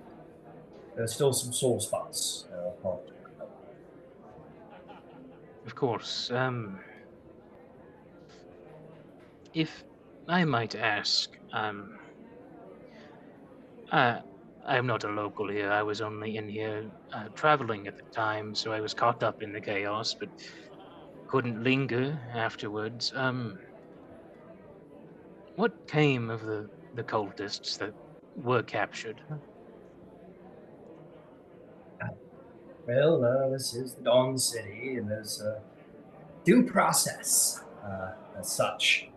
I don't know in particular, but many of them are probably rotting in the prison, the oubliette. I'd imagine, especially the more prominent casters are probably getting the worst of it.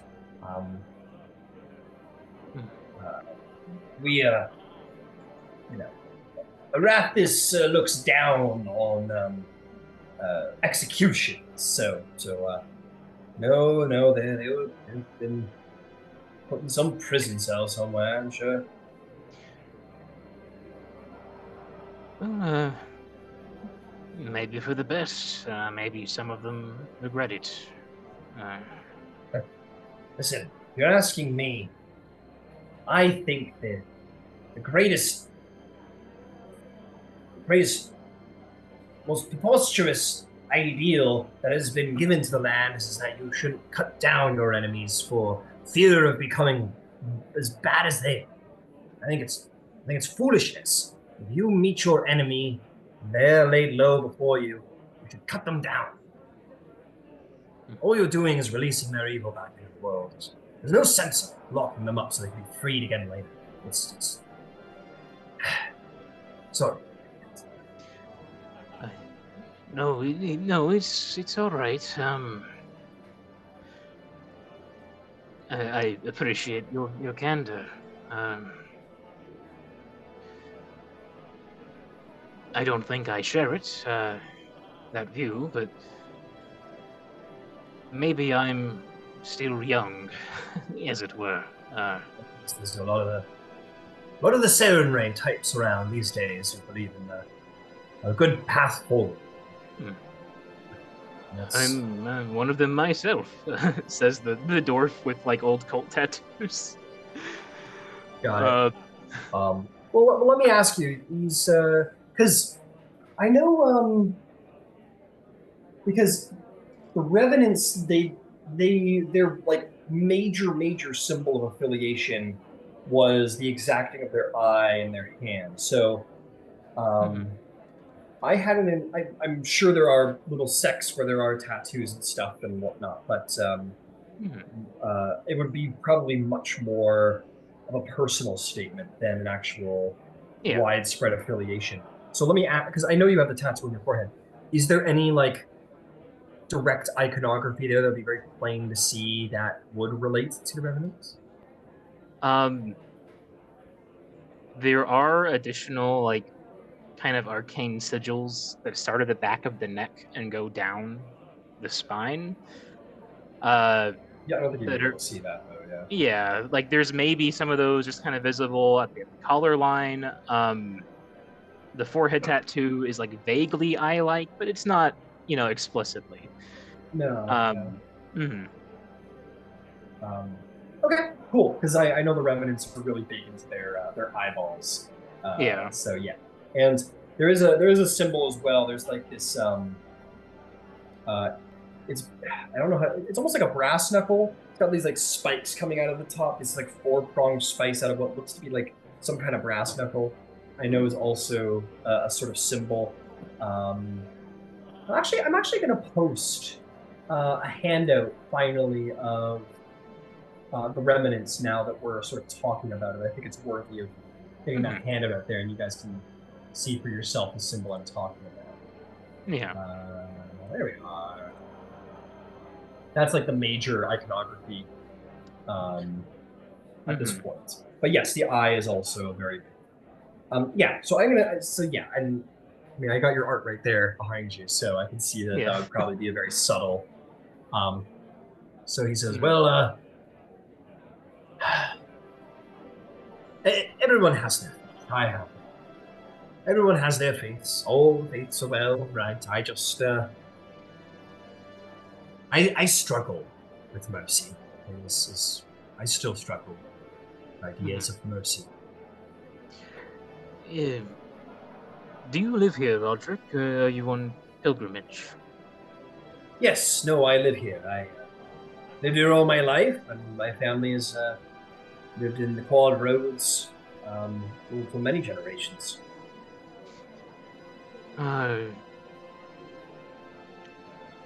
Would you like a way to use your arm again? My arm? I can't regrow it. I'm not a cleric, just a follower, but I could probably construct something to serve the purpose, if you would wish.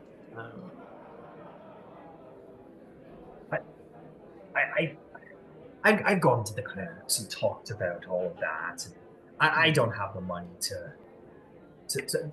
ask for one of those incredible miracles. I just don't have them.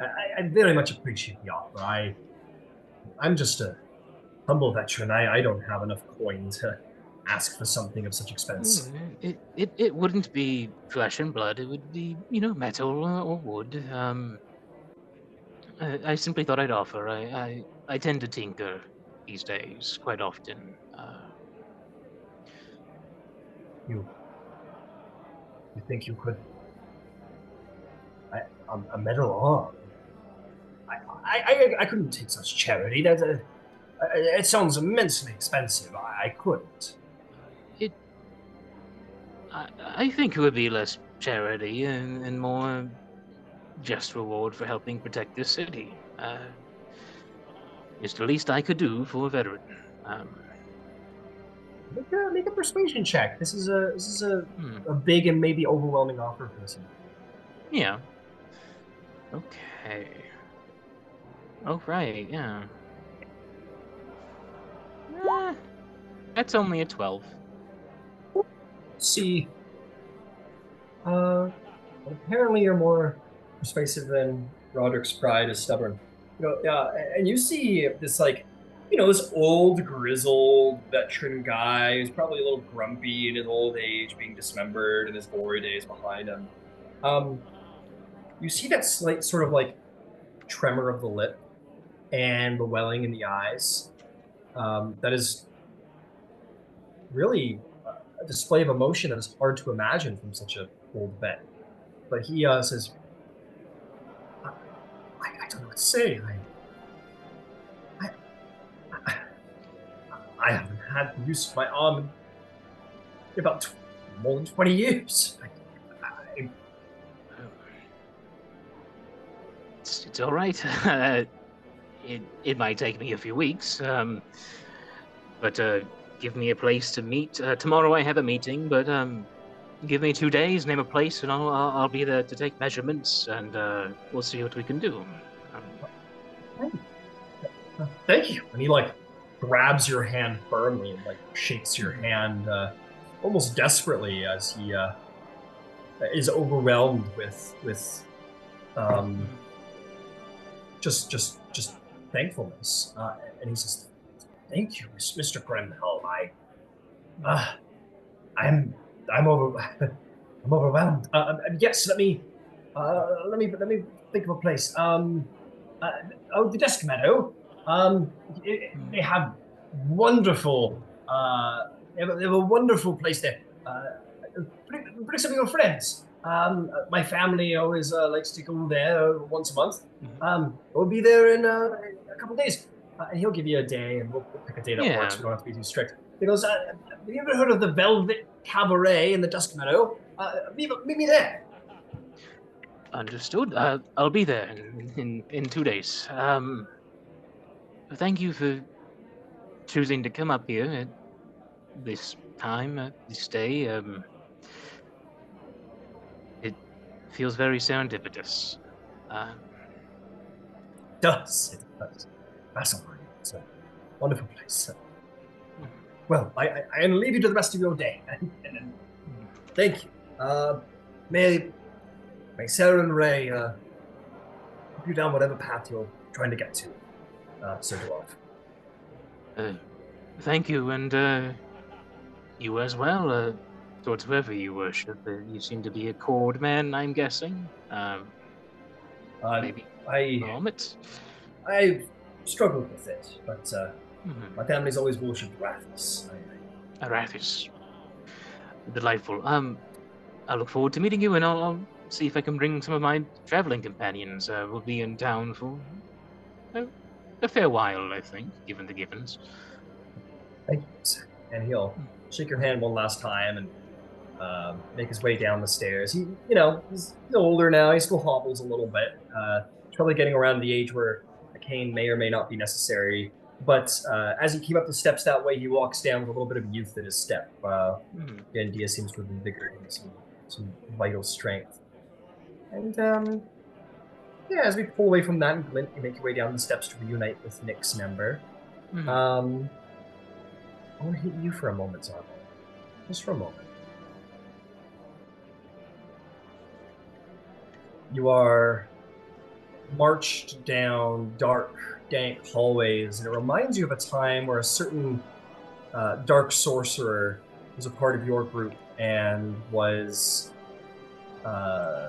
you had taken to imprisonment, and now you find the shoe is very much on the other foot. You're dragged down these hallways, and you are taken behind no small jail cell, nothing so sully and simple as that, but a place that is full of divine wards and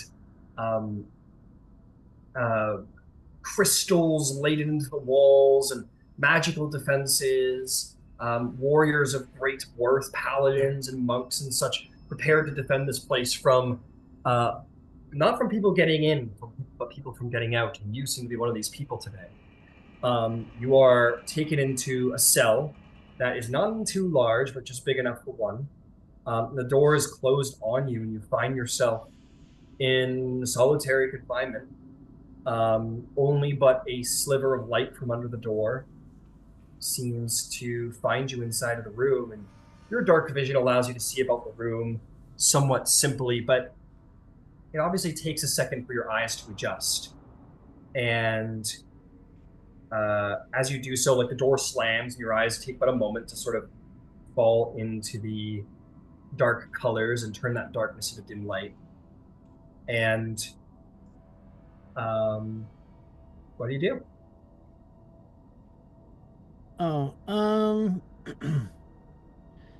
This is I was kind of expecting this. I was going to bring it up a little bit later, but this will work. This is probably a relatively triggering scene for Zarvolg, because it's very reminiscent of his childhood and being locked in a room when he wasn't sent to work, having to be very much alone in a place that was not at all comfortable and dark and not at all welcoming. So I'm assuming this is a little sort of simultaneously terrifying and humbling and infuriating to him, probably because now here he is all these years later. He thinks that he's escaped this sort of thing. He's wearing a crown, and yet here he is, back on the cold floor of a locked room, being incarcerated once again. Do you think he's raging against the door, pacing anxiously? What is he physically doing? Yeah, no, I think probably nothing physically. I think it probably binds him up a little bit. I think if anything, he maybe sort of curls up very tightly and insecurely, sort of in the dark corner of the room. Okay. You do this, you walk around anxiously, you find your way to the dark corner of the room, sort of looking down, and you kind of like look, you find your eyes sort of tracing up the corner of the door, the corner next to the door. And though your dark vision is pretty good, it's still dim light, and you see shades of gray more than darkness, and very much almost entirely blending with the grays. You do pick out sort of what may be sort of like a figure in the dark. It's very very horror movie-esque, where you kind of like look into that corner of the room and you maybe think you see a figure standing next to like the curtain or the corner or whatever it may be. But you do see it about the same eye level as you have seen her before. These red eyes looming in the corner, sort of staring at you from the black. Fantastic. And you hear words from this feminine voice. She says, "Well done. Seats. I'd be impressed if I wasn't so foolish. How does it feel with one?" Well,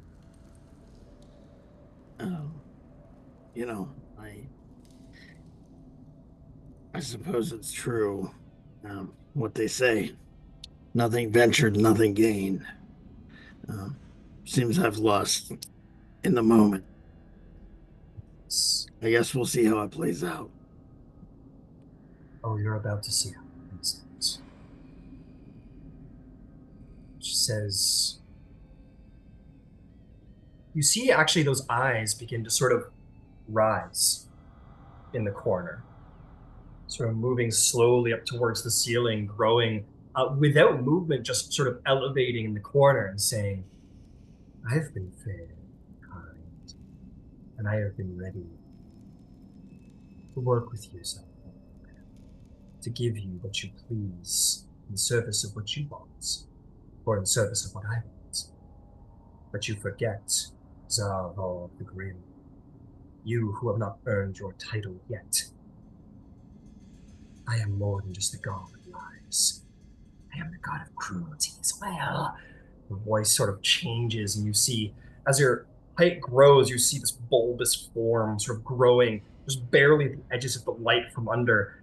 You see the thorax of a great spider at the base of this feminine body. It sort of rises up across the crack of the wall and then sort of like towering over you as her, even in this tight space, her form transformed into this more half woman, half spider abomination. You can only barely see the silhouettes of it in the dark, but very much these spindly long hands, way longer than they ought be, sort of curl around the room, and her fingers grow long as well, like spidery mandibles. She says, "If you scream for mercy, I may just still help you, but it will need to be a delicious cry." And as we zoom out from the door, we will see later on what exactly the Spider Queen does to Zarvolg, but one thing is certain. The paladins of the oubliettes and the monks nearby here guarding these prisoners, abominable and old, are not unused to the sounds of panicked screams as the Spider Queen has her way with this deceiver. Punishment or reward may be one and the same. Deception against the Spider Queen will be paid in full. And that is where we'll take our break.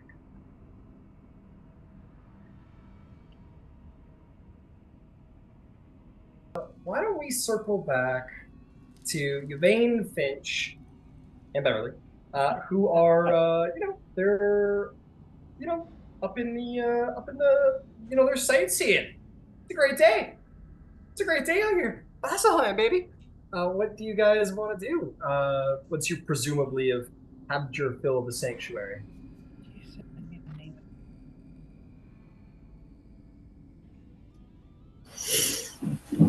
That's all I wanted to see. I don't know if Yvaine wanted to go anywhere else or see anything else. I think Finch is pretty darn starstruck. Yvaine needs to stop at the market and then find a place to crash. Cool. Sorry, I'm Ryan, you asked me for something and I sent it. Yeah. It said sending, I assume, and I asked if you received it. Do you have everything you need from me? I was just asking because you said you were going to check in on someone, so I was asking if you were going to do that via sending. Oh, no. The Dreamstick. Oh, okay. That's Dreamstick. Got it. Cool. Which is why you gotta wait for Zarvolg to hopefully not die. Got it. Got it. Oh, I made a mistake with that item. I should have just made it up only as the caster. Oh well. But yeah, you guys. I don't know. Okay, cool. You head down. What do you want at market, you think? You guys find your way to the crossroads. Well, let me ask this. Hang on. So you guys are heading to the bazaars, I assume, if you guys have some stuff to purchase. So let me actually check in with the other group because you might end up bumping into each other, and that would be fortuitous. So, Glint, Ember, Nyx, what are you guys? Oh, and Finch. Oh, Finch is upstairs. Glint, Ember, and Nyx, what are you guys up to? You finish up with the Earth Titan? Where are you going now? Well, I I know. think both Glint and Nyx need components for transportation circle, which is like some rare chalks and inks and things. Mm-hmm. Beauty. You guys all head into the bazaars then? Yeah. Well, yeah. I'm headed in that direction, but I have a different destination. Fair enough. I love the markets.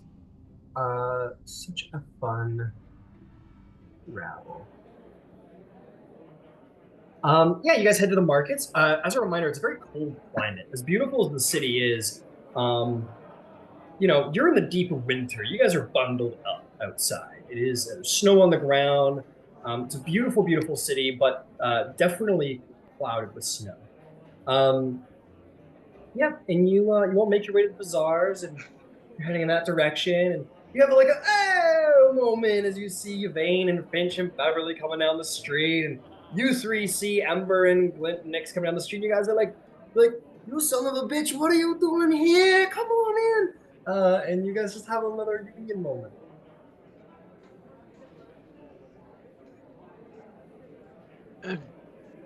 Hello, greetings.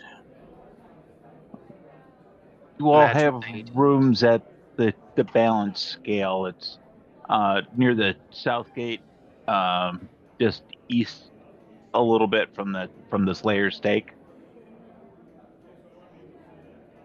There's a bakery here. Bakery? The Hunters Guild. Yeah, the Slayer's Cake. What? No, Hunter's Take. Slayer's Take.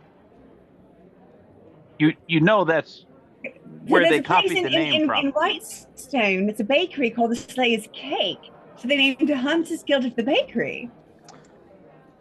They named the bakery after the Hunters Guild. I've never been to Whitestone. I neither have mine, but my mom says that they have cookies. I've heard of those. I was supposed to go there, but I got distracted and now I'm here. Are you all free in 2 days? No, but I can be rented very cheap. I met an old, not really an acquaintance per se, but someone who shared some similar experiences, and I was going to meet them in a few days to see about maybe replacing a lost limb. You're welcome to come meet the family. His family, not my family. You know, be more normal. Sounds lovely.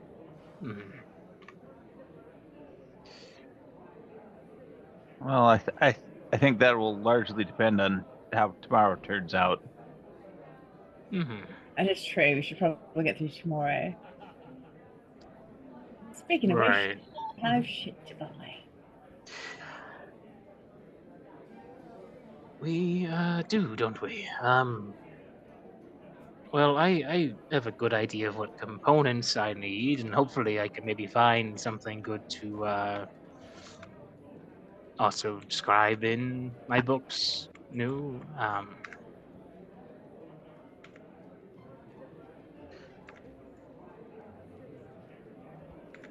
Yeah. All right. Good news. These bazaars hold some of the most exotic goods from across Exandria. Finding gem-infused chalks is not, not going to be the hardest thing to find. Let's see. I'll say each of you who require a piece of chalk, which I believe is Nyx and Glint. Why don't we say at this time you're able to purchase four amongst the two of you, so 2 pieces of chalk each. And if they're like, oh, you're gonna come back and you want more, okay, I'll make some more for you to I'll start commission some more. There's not a high demand for it, but yeah, no, I'll make some more. And you find a guy who sells it sort of as like a just in case policy. And he's like, oh, okay, yeah, come back to my store, I'll sell you more. So go ahead, you two can buy 2 castings worth of chalk for teleportation. Yeah, and DM, with Glint's new background, he has the crafter feat, which gives him a 20% discount whenever he purchases any non-magical item. Would components count for this? The crafter back.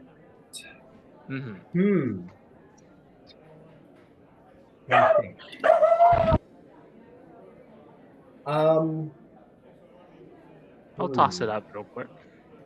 Yeah, no, I know how it works. Would you say that Glint has a lot of connection in guild halls, craftsman skills, and does a lot of work with like guild halls and such? Like, is that his Like, does that background and that background feature you think fit with most? I think it does. Given that he very nearly ended up joining the League of Miracles, I think, but ended up instead becoming a sewer wizard. But I mean, he was raised by a crafting family, and while a lot of his personal connections would be more in Craghammer, uh, he did grow up in that walk of life and that line of work, pretty heavily steeped in it. Fair enough. Absolutely. I'll say that yeah, you carry some weight along with you from. Yeah, we'll talk about this after because. Yeah, we'll talk about this after. But for now, it's fine. Yeah, go ahead and take the 20% discount. You let me. I'm gonna send you a quick message, and I'll tell you where my concern is. Yeah, sure.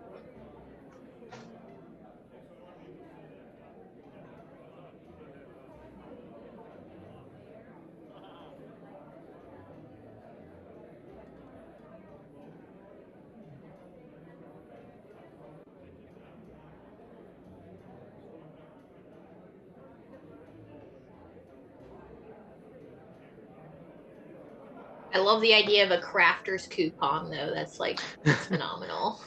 These are my credentials. I'm with the guild. I know about the spice. But yeah, that's my only thing. But we'll talk about that post game. It's fine. It's not a huge concern. Okay, cool. So yeah, take the 20%, and we'll move along. Okay. Is there anybody else that anyone needs to do any special relics or items anyone needs to purchase here around the bazaars, quadrants? Yes, Yvaine? I need nothing special, just plain old ink and paper. I need incense of the proper quality to cast divination, just in case I should need to. And I need diamonds of the quality that I can cast Revivify. There is no problem finding incense. This is the holy city. I somehow imagine that that's used a lot around here. Yep, purchase as much as you like. As for inks and paper, there's some wizards around here, not a ton, but this is the Quad Road markets. How much do you want / need?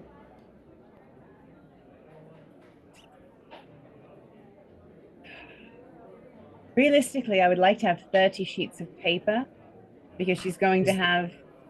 Okay. She's going to copy all of the letters she's written for the Cobalt Soul up until now, to put a copy of them with the soul here. I have been fairly generous in the past, but that will take time. Copying, if it's standard paper, that's no problem to file. You can purchase as much of that as you want. Just be aware that copying 30 pages of notes will take some time. It won't be something that happens overnight. Right, and I do have Roxy to help. You do have that to help, yes. And I was counting on that. Yeah, it'll still take time. It won't happen instantly. No, of course. And then could I perchance find a pipe of remembrance? It's a super silly little magic item. Super silly. If you want to hunt around the bazaar and attempt to find a very specific magical item, it will take a couple days. That is a very, very specific request. People aren't just handing them out. So that will take some time to possibly hunt down. And that might be a downtime situation. All right. Yeah. Okay. Anybody else have purchases they wish to procure? There's a few magically. Glint would be looking into one if there's any interesting scrolls around. For like lower level spells. He's not looking for anything earth-shakingly powerful. He's just looking for, more like first and second level stuff he might be able to add to the repertoire. And possibly seeing how much it might cost to get a new bag of holding because his last one exploded. That's fair. Um, uh, Bag of Holding is going to be a little tougher to track down than on magic shops. Around Vasselheim, it's kind of a thing that Mr. Mr. Beautiful, what is his name? Gilmore. Gilmore, thank you. Kind of a thing that Yeah. Gilmore has made popular, but Yeah. Vasselheim doesn't have magic shops. So downtime-wise, you could go hunting for those. Scrolls might be a little easier to find. And I'm going to put forth, ladies and gentlemen, something that I've determined. If you want to go try and purchase or sell magic items in a magic item shop, you absolutely can, but be aware items for sale will probably be marked up significantly for the purpose of access, and people and things that you sell to them will be done so not nearly as good a price. It's very much the difference between taking like a Renaissance art piece and pawning it as opposed to finding a proper collector. You're going to get a much better price with the collector in the pawn shop. Not to say that Gilmore's is a pawn shop, but it is far more easily accessible, and thus the prices are going to be vastly different than a collector. So, just be aware. But yeah, no magic item shops here, and you can definitely go hunting. Spell scrolls might be a little easier to find. Might be a little easier to find. Because they're kind of a little bit of a dime a dozen situation. Go ahead and roll me an investigation check, and we're going to see how that goes. Alrighty.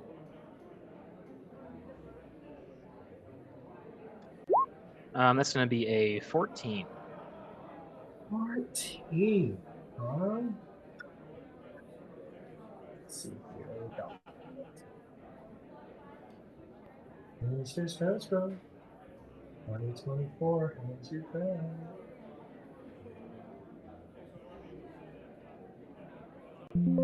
Oh, you.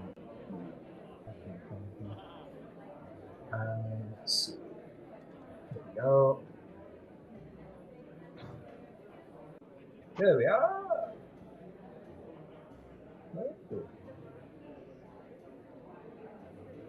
All right, working on it. It's all good. I'm gonna have to say the same thing. Yeah. But you know, when you go hunting for magic items, you can like go looking for a single item, or you can go looking for a collection of items. So if you, Glyn, wanted to go looking for like someone who has a collection of spell scrolls, you might find somebody who has like 6 scrolls for purchase. So you can kind of aim your direction there. They might be a little unspecific, but they'll be generally what. So yeah, you can go hunting for spell scrolls in a little bit of a downtime scenario. Yeah, magic items aren't sold in the open market. Okay. Good to know. Okay.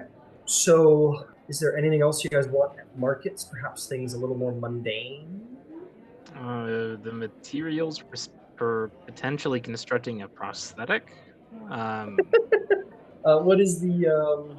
Let me ask you this: Has I don't think. Yeah, good. Maybe an Arcana check to start. See if you can wrap your head around the idea of what it's going to be like to try and create such a thing. All right, that's a 25. I guess you're going to be. It's going to be pretty. You can figure it out. Let's see here.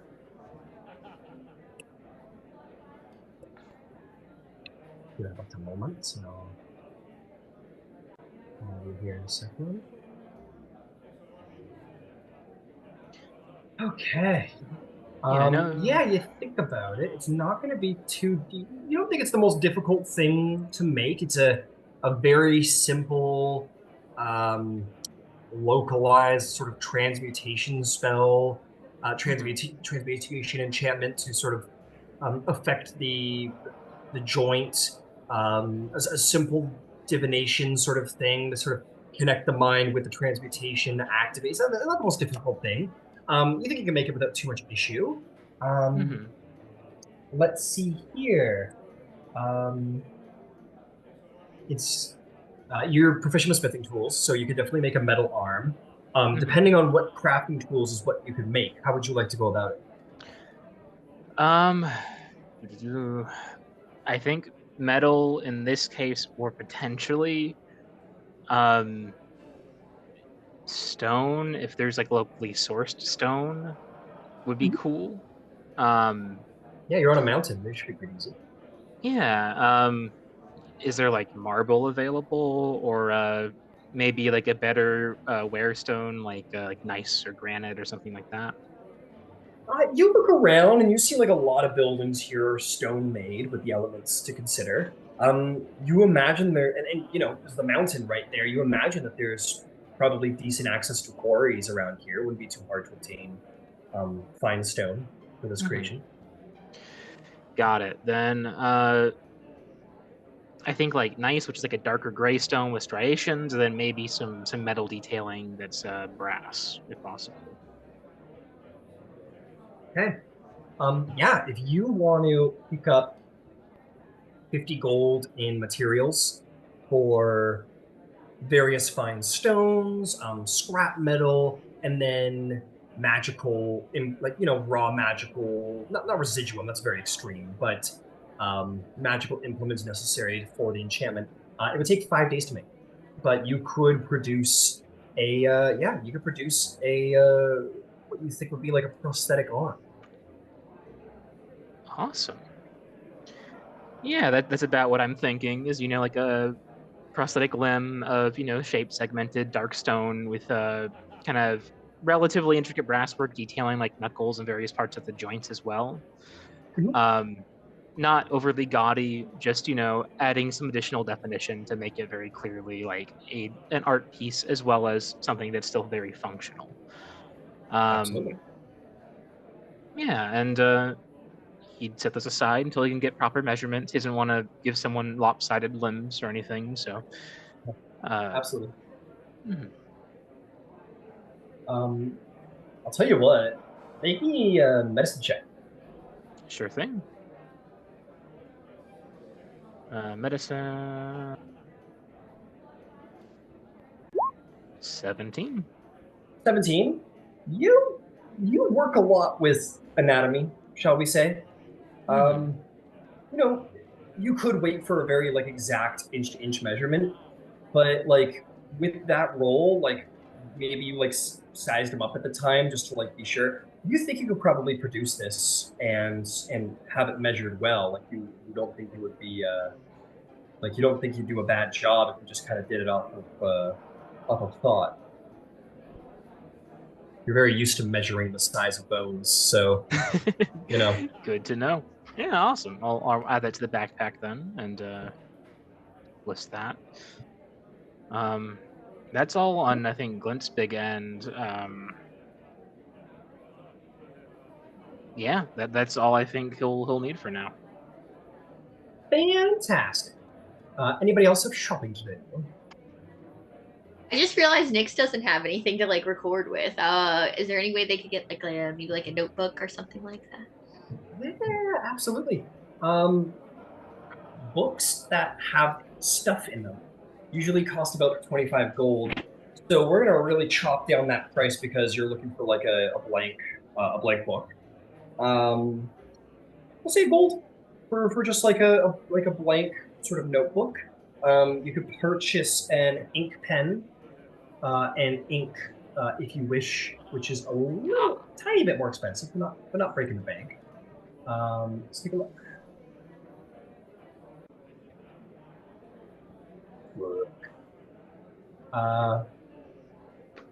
Cool. Oh, fun fact, 2024 changed books. If you have like the right book, it grants you a +5 bonus to certain intelligence checks. If you have the right book pertaining to the right piece of knowledge now, which is quite fitting, I think. Yeah. It makes sense. You flip through it, you reference it. Like, yeah, I like that. So anyway, a blank book to you, Nyx, for a gold piece. And let's take a look. Let's get you an ink pen. Ink pen is 2 copper pieces, but a bottle of ink is 10 gold. Ink is very difficult to produce, apparently. So altogether, that'll come out to 11 gold. And you know what? They'll throw in the pen. Excellent. They'll throw in the pen for that price.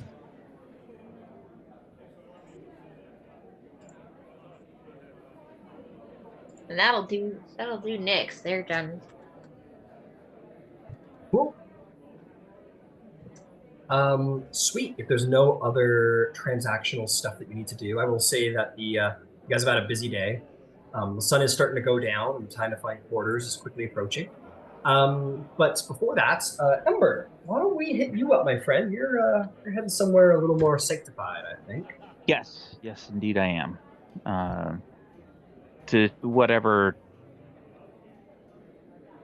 rind they have for Avandra, that's where I'm aiming for. Absolutely. You, my friend, make your way to find this sort of like altar space at the quad roads, the actual intersection of the quad roads. And as you approach, you find no grand temple, but instead you find an open pavilion in a courtyard here in the center of the way. People walk through it and come and go, and you see it is indeed a place of worship where some people stand and stop. There is a certain note worth mentioning is that while everybody here holds amulets, it is worth noting that the guards of the bastion, a sizable majority of them wear the symbol of the Changebringer. You might expect Bahamut or Arathis, but it seems the Changebringer, for whatever reason, is important to the bastions of the place. But that's not so important right now. What is important is just that you come to this place where the architecture is simple but welcoming. It's adorned with symbols of winding rows and breezes stirring the leaves. There is and it's open. The actual place isn't sort of a closed temple where you walk in and embrace it from the inside, but more is like archways that are pressed outward. The beauty can be seen from up the street, down the street. You don't have to go inside to see this glorious place. It is a place that embraces the traveler rather than invites them in, more sort of shows them from the outside, if you will. The open archway indeed faces out to the people. And inside the space, as you walk within, there is a sort of smaller central, smaller altar space that doesn't really get in the way. It is adorned with offerings from the various travelers and merchants who come here, such as coins and trinkets from distant lands, and a surprisingly large number of shoes. Shoes that are, many of them look very, very worn out. It seems that many travelers have made pilgrimages here, and they dedicate the shoes that brought them here along the road to Changebringer and leave them here.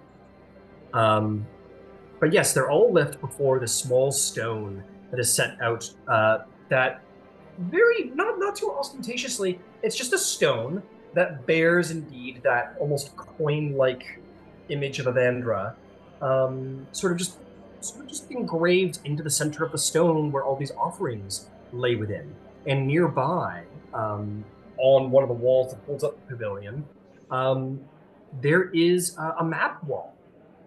And there's also a number of boards filled with destinations that travelers note on small pieces of paper, just sort of pinned almost corkboard style of things they've seen on their travels here and there. And it's a very like human experience to be here. It's a very like, it isn't as like grand and exacting as Bahamut or Arathis, and it isn't as like mysterious and magical and wild as Corlon or the Wild Mother. It's very human. It's very for the simple folk and the traveler and the wanderer. And it isn't a place of magnificent ceremony, but still very welcoming, and there's still a presence here worth noting.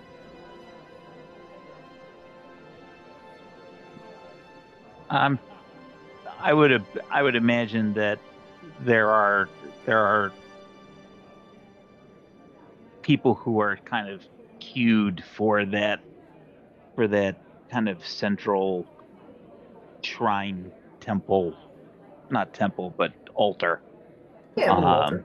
Yeah, like two. And Ember will just queue there and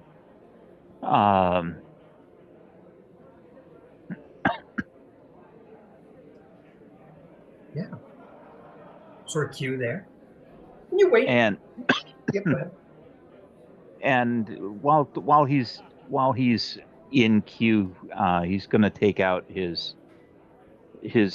prayer book for Avandra, and he's going to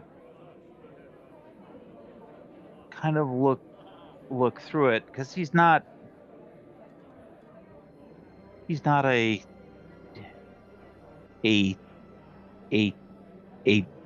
priest by training, so he's looking for a prayer that kind of seeks guidance or atonement or something of that nature. Okay. Something sort of or something. You sit there and you pray, and let me ask you this: as you sit there and you pray and you're looking for something, just anything, a sign. Let me ask you this, Ember: what does Ember think of Ember herself? He's certainly a merchant who has, had successes and failures in the pursuit. But what does Avandra mean to Ember? Why is Avandra important? She is the better side of change, in that fire is an element of change, and it can be constructive, but it is significantly more often destructive. Mm. And the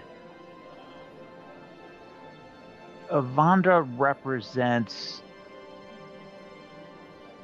the other aspects of change that are more constructive than destructive, and the path or the journey that those kind of changes often require. That's the core. That's the core understanding for Ember. And when he gets to the altar, he's going to take. He has 3 pieces of material in his bag of holding that are 3 object to art. I'd have to go back and watch a video in order to tell you which they are. But they all came from the Oni's lair. Understood. And Ember is going to lay them individually out on the altar. And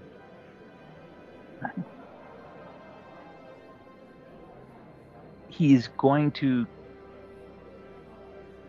pray for guidance and atonement. He has spent a couple of weeks being ill and angry and increasingly more angry, and he's asking for help to come to grips with that elemental tie to change. I mean, there are times that it is useful, and there are times, like most recently, where it gets a little out of hand. Right. And he's looking for guidance on how to better harness that, because it's part of his nature. It's part of the arrangement he made with his patron to secure his mother's livelihood and her health. Mm-hmm. So he knows that he can't walk away from that, but be able to harness that elemental change and to find some method of atonement for when it goes beyond his ability to control, because it's going to happen again. Mm-hmm. He doesn't want it to, but he recognizes that eventually a series of circumstances are going to come up where it's beyond his ability to cope. And the nature of fire in that space is to lash out, because fire is very good at bringing those situations to closure. And he has that added connectivity to fire now, where it burns hotter, to the point that, you know, items that are normally not bothered by it are gonna be bothered by it. Mm-hmm. And Absolutely. that's the gist of the prayer and the meditation that he's going through there, to just find a way to better manage those emotions and those situations, because he doesn't want to put the people that he's with and the people that he cares about in jeopardy when that anger resurfaces itself, and he knows that it is.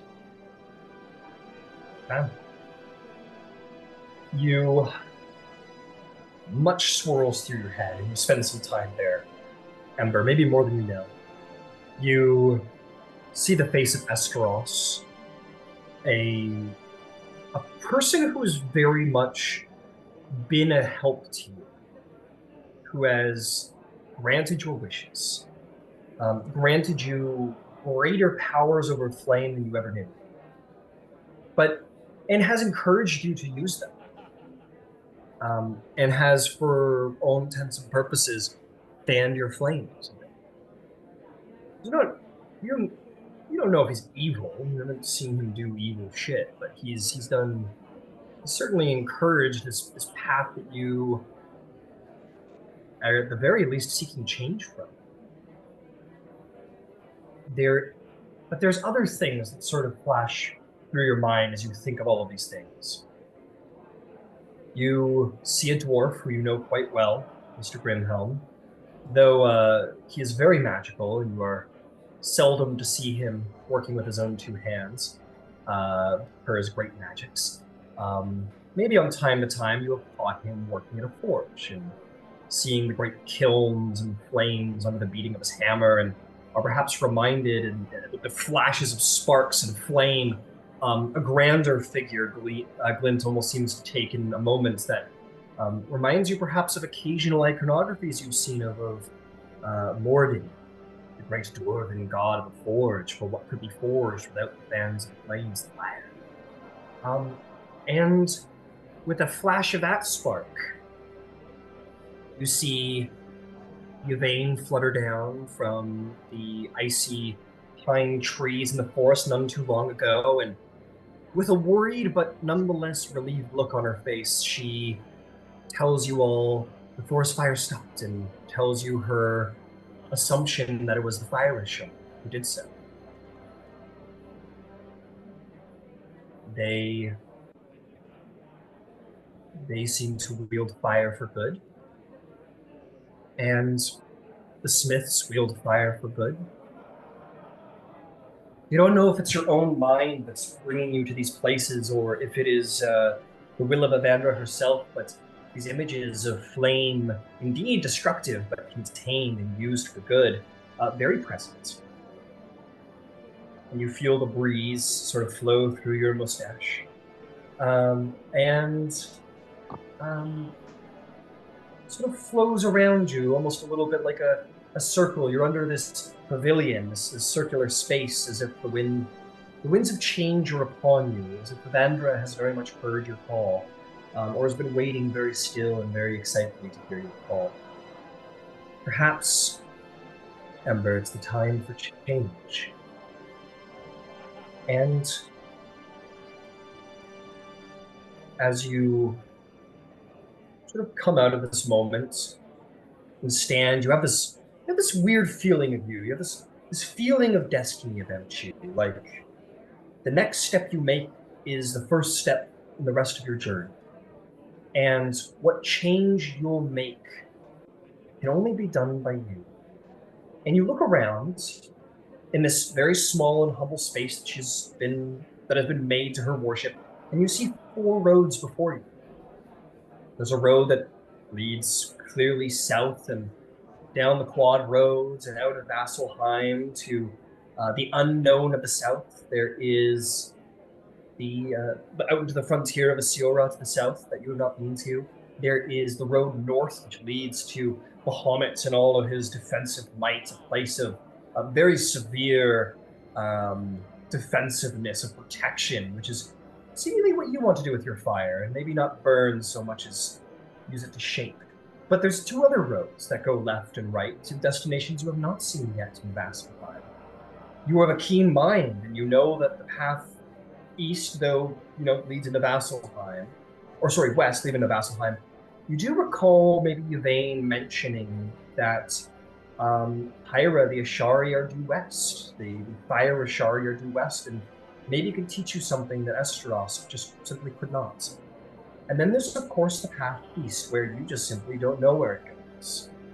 Destiny is your hand, and your fate is, well, that's the matron of ravens, but it's your choice which road you wish to walk, where you wish to go, and where the rest of this adventure is, what kind of change you will bring to yourself and the rest of the world. Where does Ember go? There's 4 roads to take, whether he follows them to their fruition or not. You go east, north, west, or south, do you think?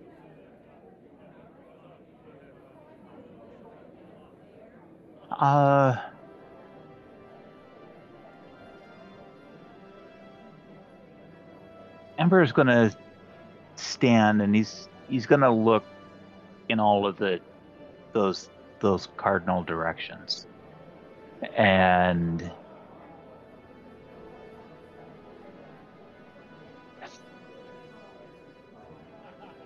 he's gonna turn west, and he's going to explore going in that direction. He respects the wisdom that Yvaine has shown. She has her own temper and grace, but seems to have better mastery of it. She too has been burdened by offers of power, and has ameliorated those and enacted in what in Ember's mind is positive change for herself. And if that's born out of her background with the Ishari, perhaps there's something to be learned there about gaining an element of control. And that's why west. And so west you go. And you find yourself walking down the road, and you feel a little flutter in your chest, in your heart. Maybe it's yours, or maybe it's someone else or something else's. But you think that the mistress of change, you think she watches you close, and does watch the traveler close. And you are indeed the traveler on your own road. You know that she's close. And where this journey goes, it'll be for you to decide. And she walks with you. Change is in the air. For you and maybe even for the world. And take inspiration, Ember. And as Ember walks, he's gonna finger roll, not particularly well, the coin holy symbol of Avandra that he has.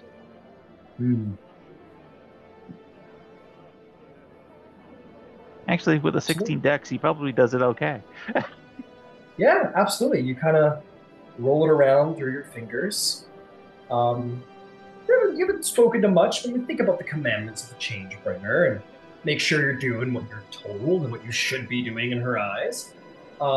She's all about luck, and that's taking fate into your own grasp, which you have done this very day. That's you can ensure that change is for the better. It is inevitable, but you can ensure that it's for the better. And in this moment, you're trying to be better. And, well, you burnt down a forest to rise to fight tyranny, so well, I'm sure she likes that too. Yeah. Maybe, in her own way. But yeah, you fought for the freedom, and you're inspired by your friends, and you very much find yourself on the path of Changebringer. And you feel good, again, sort of like under the skin, almost, like something inside you, something more than you can describe, and feels content in this moment. Awesome. Fantastic. Okay. All right. And you'll wander. It's also worth pointing out that you walk. That we should determine that. So you do walk a little bit, and there's some sights you'll see. You do walk by what would be known as the Crown of Arathis, the great temple of Arathis near the Quad Roads there. And you indeed make your way into the Dusk Meadow at some point, which I'll just give a little, you just go for a walk and maybe head back at some point. It's up to you. But what's interesting to note about the Dusk Meadow as you walk into it, this place dedicated to the Matron of Ravens, you find yourself in a delightful situation that you didn't expect. The followers of the Raven Queen, the people here who follow her, they're in masks, much like the Raven Queen, those porcelain masks, but they're decorated. They are wildly decorated, and there's parts of the like you look down streets and you see streets are filled with people on parade and dancing and kissing and having fun and drinking, and you hear raucous music as people are like, dressed in garb that very much like, shows the rib bones and celebrates death. And it's kind of takes you off guard a little bit. You've never seen like followers of the Raven Queen that were anything less than drab. And maybe that gives you a little Changebringer nudge as well, take fate into your own hands, describe it how you wish. There's no need that death be something that you fear and are gloomy about. People can celebrate death, and here you find it. How strange. These people maybe have a little change bringer in them too. And eventually you'll continue your walk and find yourself once more returned to the balanced scales, where maybe the party's all meeting up at this point for an evening drink. Does that sound fair? Or does anybody have anything else they want to do? Cool. Excellent. You guys are all drinking. Finch, Nyx, everybody. Having a little drink at the end of the day. 4 copper for a drink, easy peasy. Nyx, you already got your buzz on, so, gotta keep it going a little bit, maybe. And maybe just sit around, have some drinks, and wait for the end of the day. Zarvolg's final trial is in the morning. Maybe all of you have discovered a little something today, and hey, there's still more to see. Vasselheim's a big city. What a great day you guys have had. What splendor and wonderfulness and fun and discovery and all that stuff. But alas, you guys will drink into the night and maybe cheers to Vasselheim and allow yourselves the contentment of celebration as you have succeeded. Maybe cheers to Zarvolg that he'll be victorious in the morning and your party can truly get some proper celebrations going as the crown will be locked away and your party safe.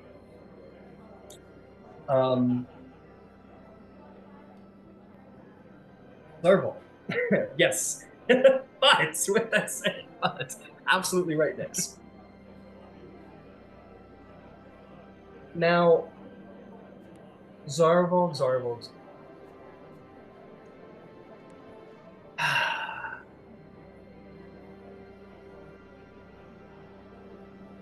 Hours to go by before your trial, where maybe on occasion you call out the guards to save you, terror and in pain and agony, and the thin lights opens, or maybe even the doors open and they enter to try and save you from whatever it is you're fearful of. And as they wander in, sure as she came, she's gone. Maybe you hear them once or twice sort of speak to themselves and say, just another mad cultist, I suppose. Communing to themselves, saying, double check the divine wards and so on. But there comes a point where it becomes a bit of a cry wolf situation for them, where your cries are constant and unending, and really, Zarvolg, what is done to you is cruelty indeed. There is physical pain, but that's not the realm of the spider. She is not one of physical torture. She is one of cruelty, but she is one of deception. And in the darkness here, you find yourself in a web of mental, just mental wiles. I want you to roll. This is a charisma save against the torments of the spider. Oh no. This is about your confidence and your force of personality pushing past the layers of deceptions that she whispers in the air. I rolled a 6 and have various penalties, which bring me down to a 4, dirty 4. A dirty 4. I'm definitely going to say take a level of exhaustion to start. Okay. Where she wears on you mentally. I'm also very happy to report that somewhere in the DMG, they've listed an amount of psychic damage for psychic torments, which I am very excited to use in this moment. Yay! Woohoo! How to punish your players for nothing that was their fault, really. Here we go. Let's see.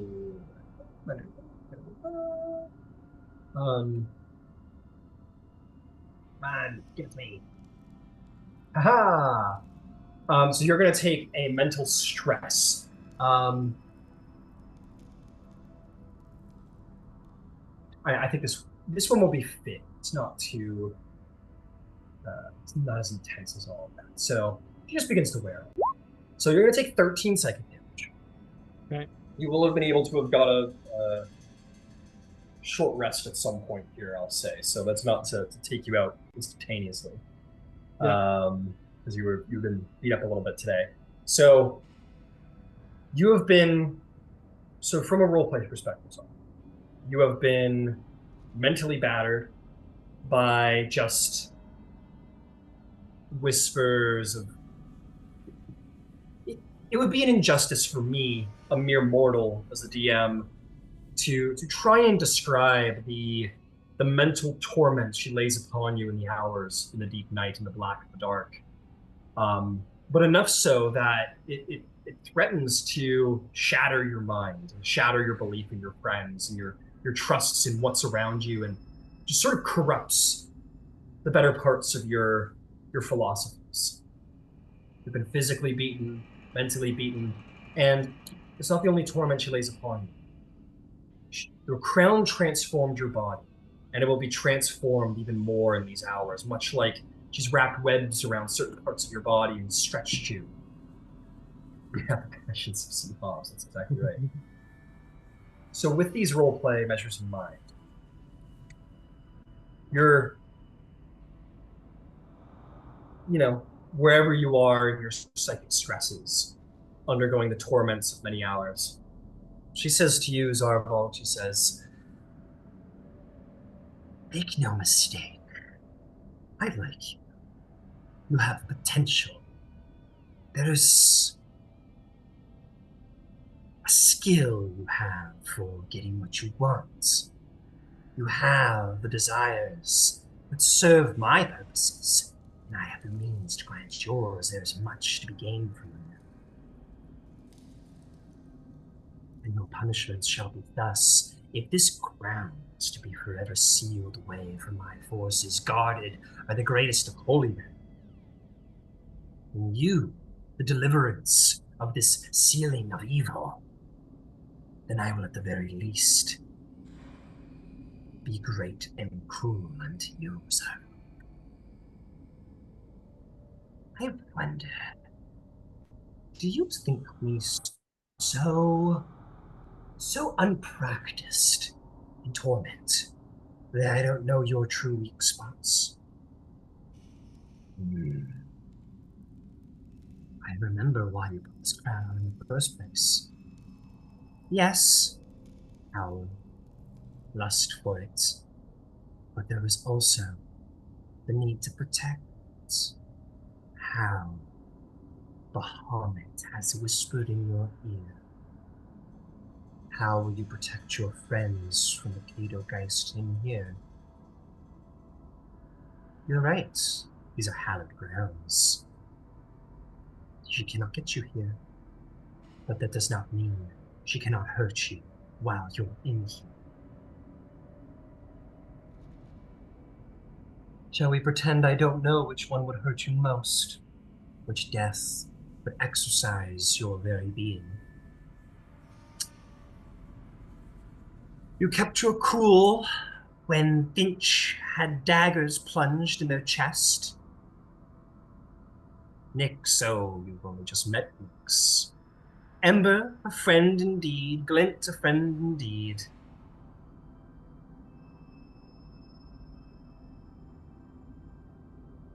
But it is the shield under the sun who denies all life. Imagine that, because of you and your pinches. Her throat opened, and the last thing she sees in this cold world is the face of her ancestors, kneeling and laughing, and whispering in her ear the knowledge that she's dying for you. I'm sure she'd like it. How heroic a death. Despite. Are you willing also for her to go out with such heroism.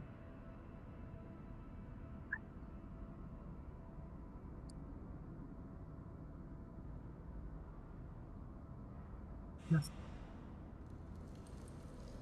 Still hold fast.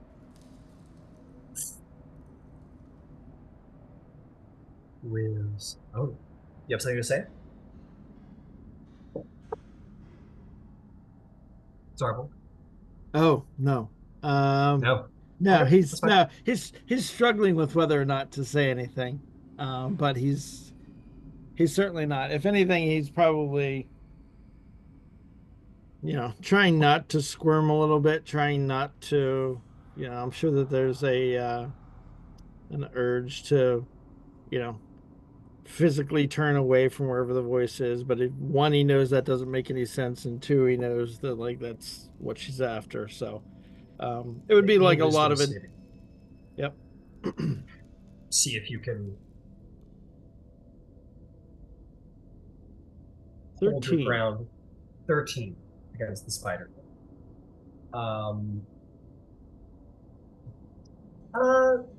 In this moment, I'll let you decide, Zarvolg. Do you think in this moment, Zarvolg, when receiving these threats upon Yvaine's life, do you think it would make more sense for him to be stunned, incapacitated, or frightened? I think frightened, probably. I think if anything, his desire is to remain controlled, but that's probably not his nature. So I think probably frightened, but I think for Zarvolg, his fear response is sort of defensive, like a cornered something, like very, like desperately, violently defensive, right? Got it. You kind of like have a moment where you sort of like shoot up to your feet and like press your back to the corner wall and like sort of almost like try and like point your head away, like sort of just like can't handle anymore, almost like swiping wildly for her to like stay back. And Zarvolg is just like his heart's going, he's panicked and frightened. And she goes, I could keep pulling these strings, Zarvolg. What, how long have you been in here? An hour? You have a full day for your trial.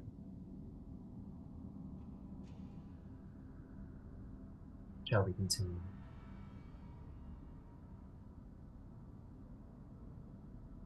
Or shall we direct that cruelty elsewhere?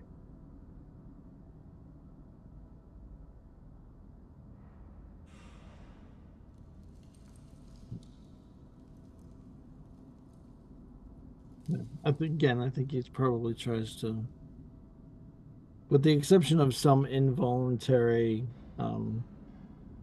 like visceral kind of, grunts and gasps, probably tries to hold his tongue and react as little as possible. She sort of like gets that grim look on her face and says, fine. Then you will have signed her death contract. Her end is inevitable. I have been merciful, so merciful in the acquisition of this crown. I will at least have her life. And the torments will continue. They will continue as long as the night is long. You can make me one more con save. This is to see how the night goes for you. Con this time? Yep. That is a dirty 20. Dirty 20. You will not take any further levels of exhaustion. You will not sleep tonight, though. This torment, these threats, true or not, will continue.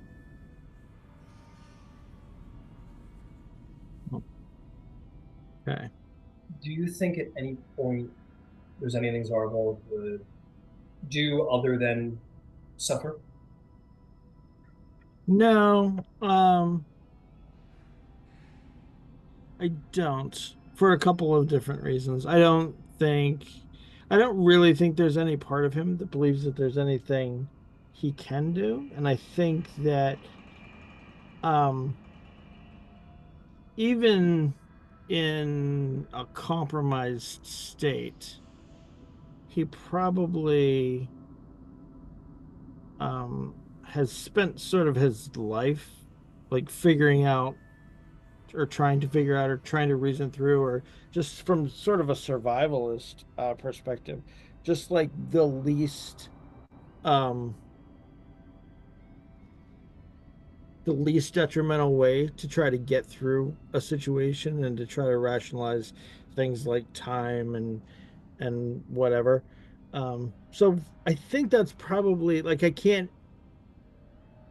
I'm trying to think through it fairly, and I really can't think of anything that I feel would like occur to him to do instead. Fair enough. Okay. Okay, fair enough.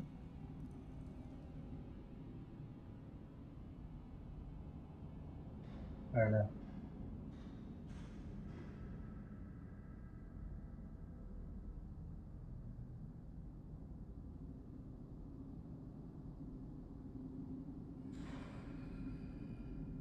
Yvaine.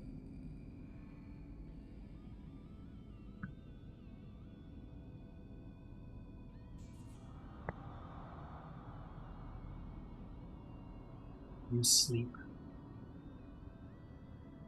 You sleep peacefully. You've made it to the Dawn City. You have come very far. There's very little not to celebrate.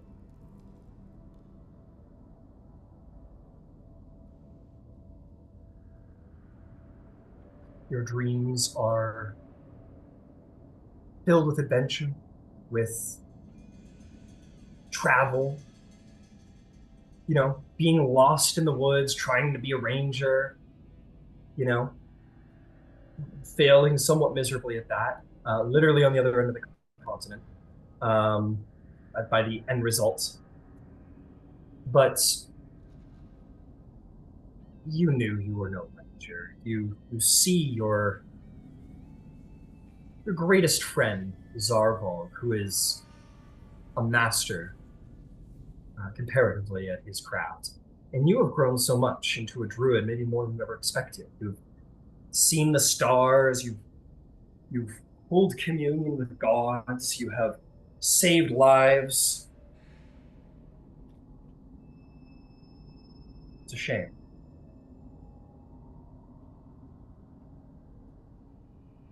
You open your eyes, but you can't catch your breath. You open your eyes to see red eyes leering over you, an obsidian face, long hair, violent and beautiful, as she drags a blade across her throat.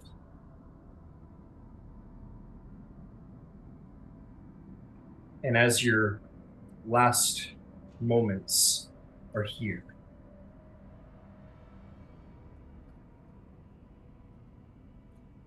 the inevitable end speaks. And say, I was told to tell you, it was the Hobgoblin's decision for you to lay like this. I will bring you his head, so he knows it's true. But would you have final words? As difficult as they are to say. Through blood and suffocation, or any words Yvaine tried to produce.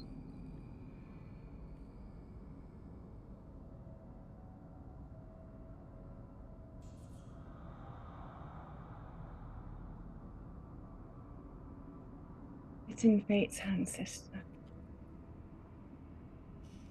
Be well. Her eyes sort of shallow at you. Her face goes sort of blank. The very subtle curve at the edge of her lip. For an assassin lives for this moment. And perhaps a reaction she isn't come to expect. The vein fades.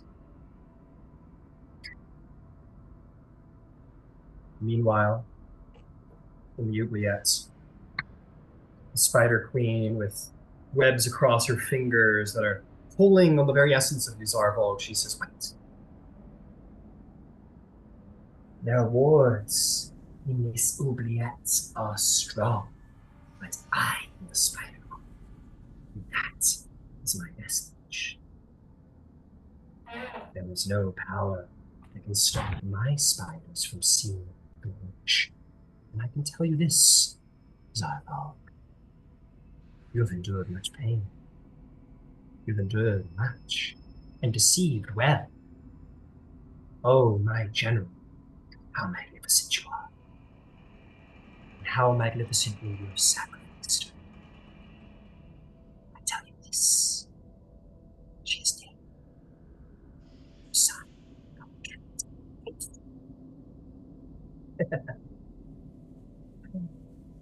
How will they save you? Enjoy your last hour before your trial. And her great form will just sort of fade into the shadows. And as she does, she says, "Look to the north of your crucible trial. Look to the north to see her head on a pike." And the red eyes blink and disappear into the shadows.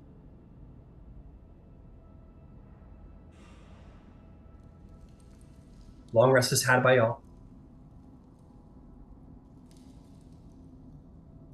Is there any final reactions or thoughts from Zarvolg?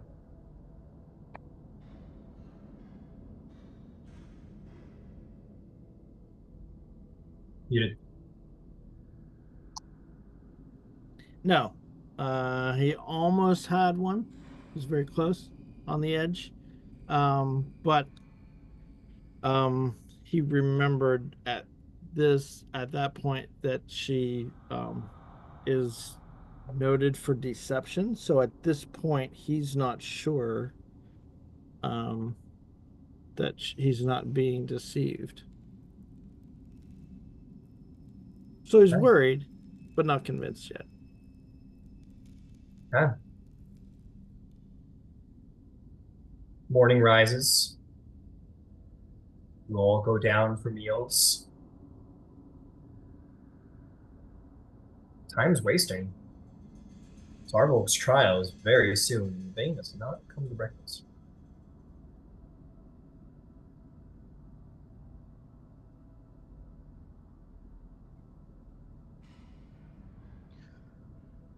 Glint would, with his very polite, fastidious manner, kind of make the rounds up in the upstairs hall of the inn after a bit and knock on Yvaine's door. No, on the door. No answer.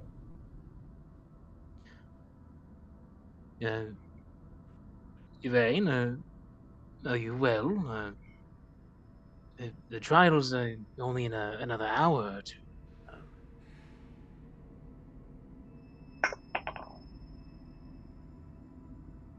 Nothing. He'll trying to be like polite again. We'll crack open the door a little bit to look inside if he can. A massacre. A headless body lays in the bed, and blood smears the walls.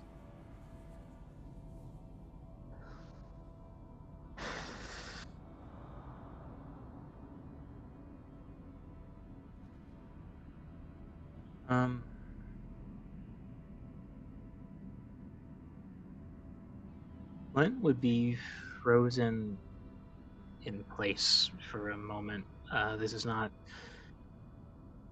the first person he's seen die. It's not nearly the first body he's seen, but typically there's a certain amount of clinical separation between the body of an enemy that you can handle well and the body of someone who is killed to make a statement.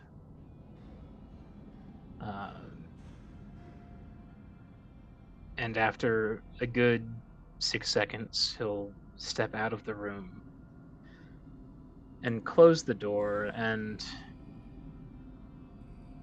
with just very heavy steps, is just going to shout for Finch as he's heading towards the stairs. And I'll go. You go up. You see the scene.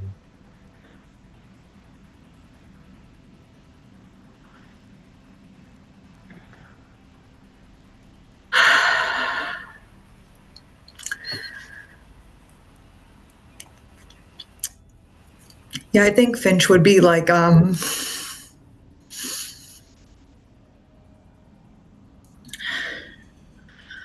panic, and I think they would go like grab Yvaine's body, and like they still have their boon from Bahamut, so I think they would reach for like whatever magic they had, and I think that they would like scoop up her body and like hold her close and say, make her whole, and like just pray that Bahamut hears her, not knowing what can be done.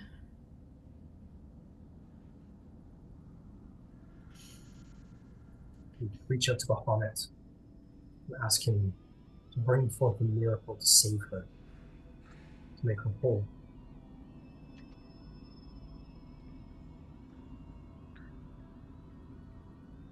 There is... You have a boon with him, but this is a lot. This is a lot to ask for.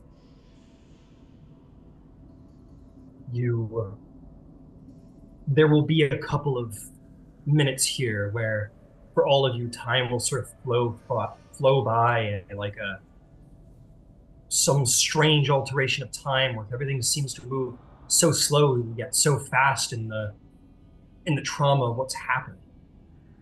Where clerics and guards, paladins and such will move in and out, and alarm bells will be rung throughout the city, and warriors try to explain to you what is to happen, and such things. And there is a moment of horror for some of them as they come to take you to the proving grounds. This is a place of staunch and intermediary faith, and you guys, you take a good hour to try and deal with this somehow, or try and petition for some resurrection, and they will tell you that they will do what they can. Their priority must be that the killer is to be found. And your priority is you must go before this trial, for if what Yvaine told the Earthbreaker is true, it is a matter more important than one life. One life that they will endeavor to save. At the minute that they say those words, the information that Yvaine shared, because that's the first Ember's heard of it.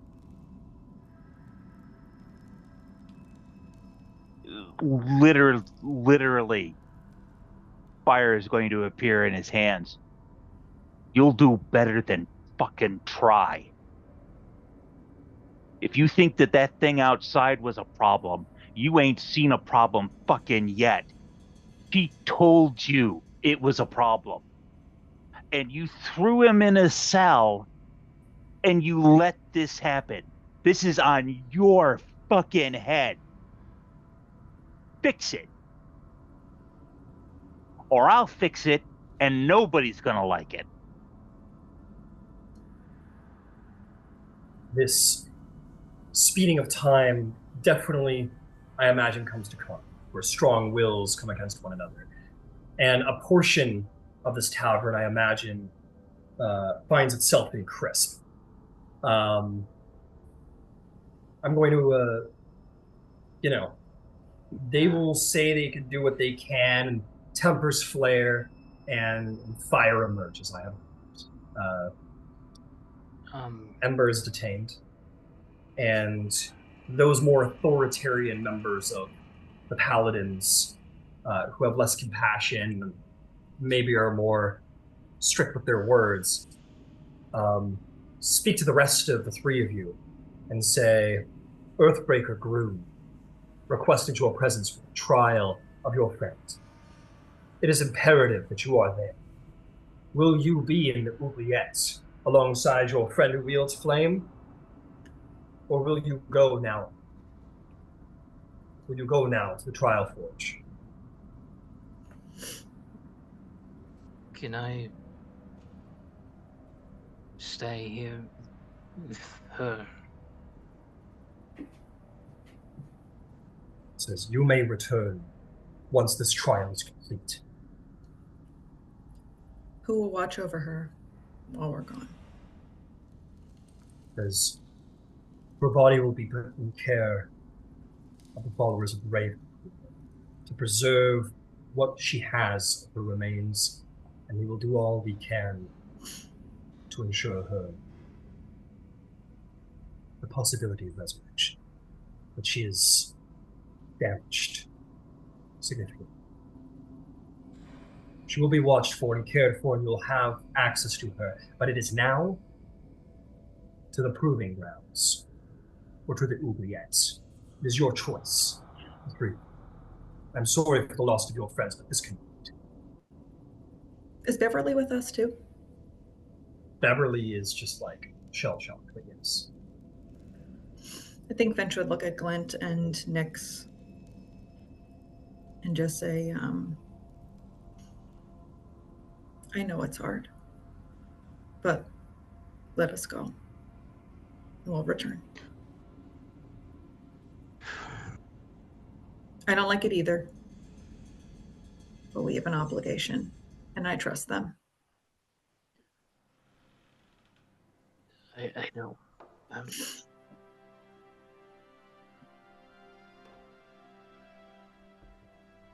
If it's one or the other, I'm coming. Of course, there's just a great deal of work to do. I know.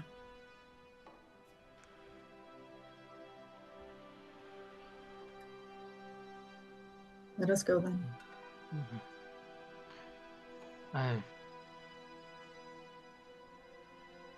Can I take a moment to clean the blood away?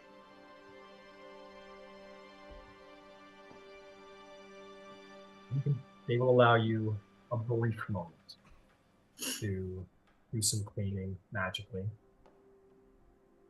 For whatever reason, there is great haste in their wanting to move.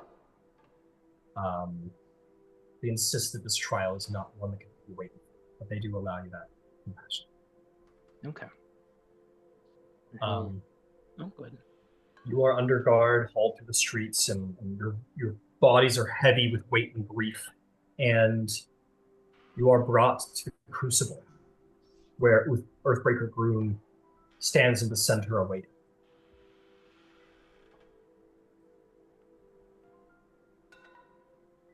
There are some sights to see, even here. As you all sit in the crowd, and you see Zarvolg enter, he is not as he was. You see, as he emerges from the shadow, he walks strangely, and this Zarvolg is your form that you've been having to deal with as well. He has 3 black eyes on his forehead above the right eye, 1 on his cheek. He has 1 arm that is long, and the bone protrudes out from the side of his skin, as if there are an exoskeleton underneath the very skin he has. His fingers are just a little too long. The hair on his body is mostly fallen off until it's only like that insect-like little bits of sensory fur across his body. His eyes are completely black, no whites to them whatsoever. What emerges is hardly your friend Zarvolg, but some almost spidery, mangled monstrosity at this point. Zarvolg, this is you, as well as your five senses can tell you. And as you walk in, you look up to the stand to see most of your friends. What reaction, Finch, Glint, Nyx, does Zarvolg see? I think there would be like a look of concern from Finch. I think especially with and having like a certain level of connection with Glint, I feel like the entire time we've traveled with the Crown, Glint and I have had many private conversations about what would happen if somebody in the party were to don it. And I think this is kind of like a little bit of like our worst fears realized. And I think Finch would look concerned, and they would, I think they would like put their hand like on Glint, like maybe just like on their knee or on their hand, and just say, he's not in control anymore. No. And Glint looks visibly rattled. He's been worn down over the weeks, and in the last span of a day has effectively grappled with their own grief, and then the loss of Yvaine, and then the sight of Zarvolg. So there's not really a measured or contained expression. There is a visible, easy to see, like they are shaken by this. I'm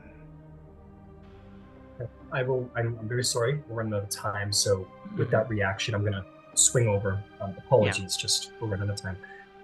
Nyx, what would Zarvolg see across your face from the stands? A fear at the transformation. They're very shaken up about what they've just seen, and to see him be so changed is going to be very upsetting on top of it. Understood.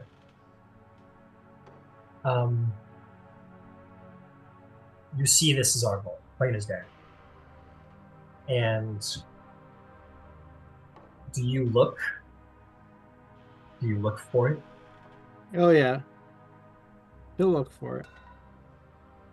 Unbeknownst to anybody, subtly. Make a perception check. It's a disadvantage because you're exhausted, but go ahead. Yeah.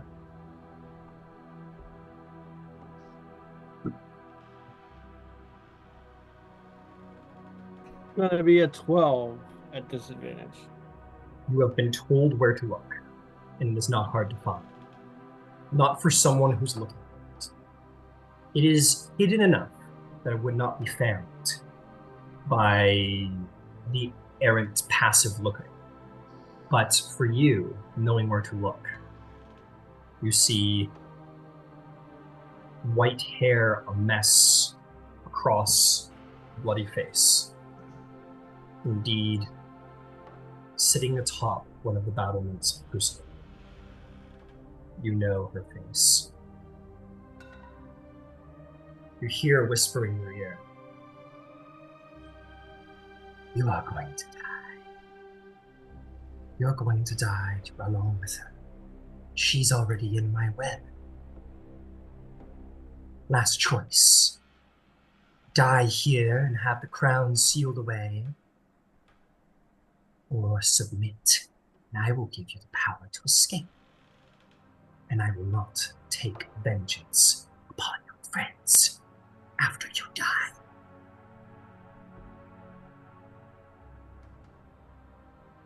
Earthbreaker Groom begins to approach you across the sand.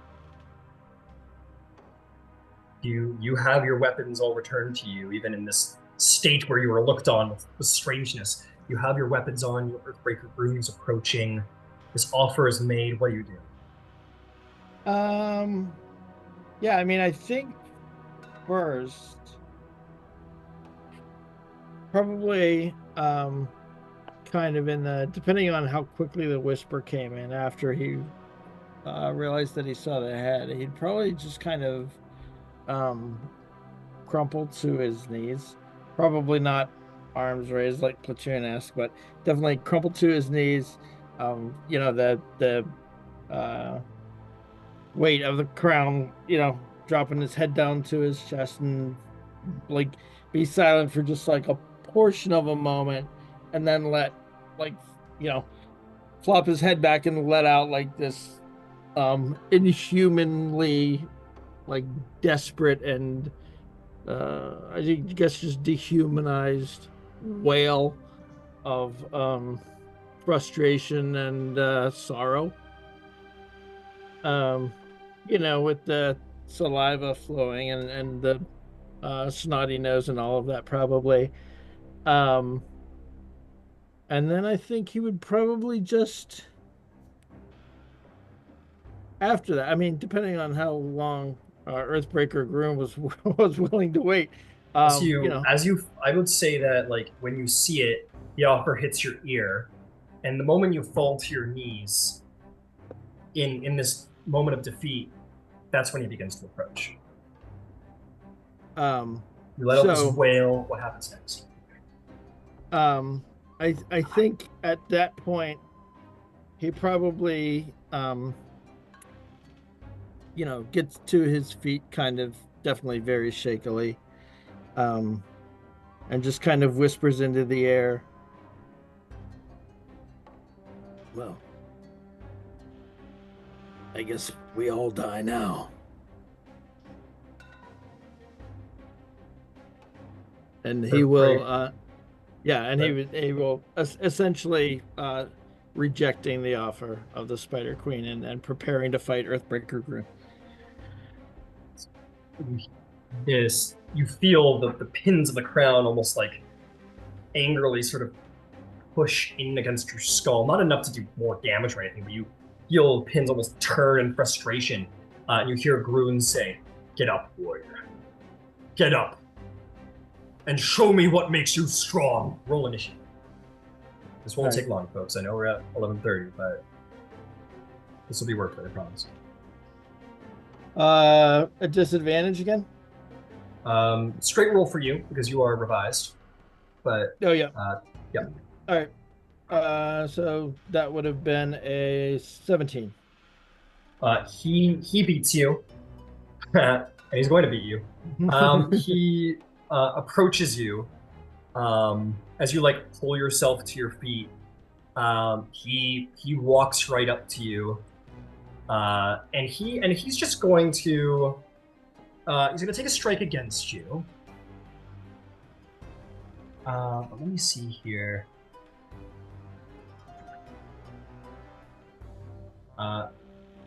First one's actually not that good. 15. Does not hit. The second one, holy shit, he's rolling like fucking ass. 16. Bad. That actually meets, so it hits. Yeah, the first one, this isn't so much for damage. This one is for,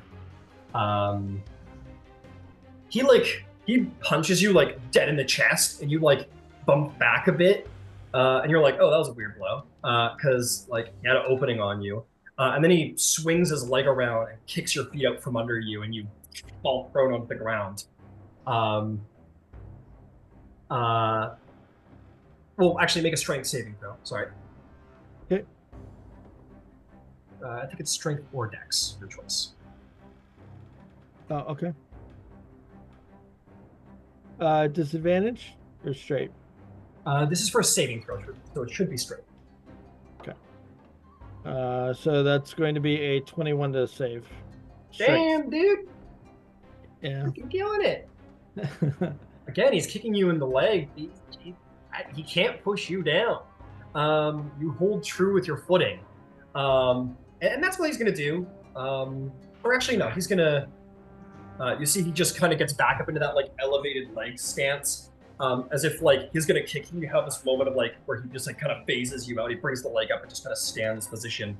And he says, And he says, "It's time, Zarvolg.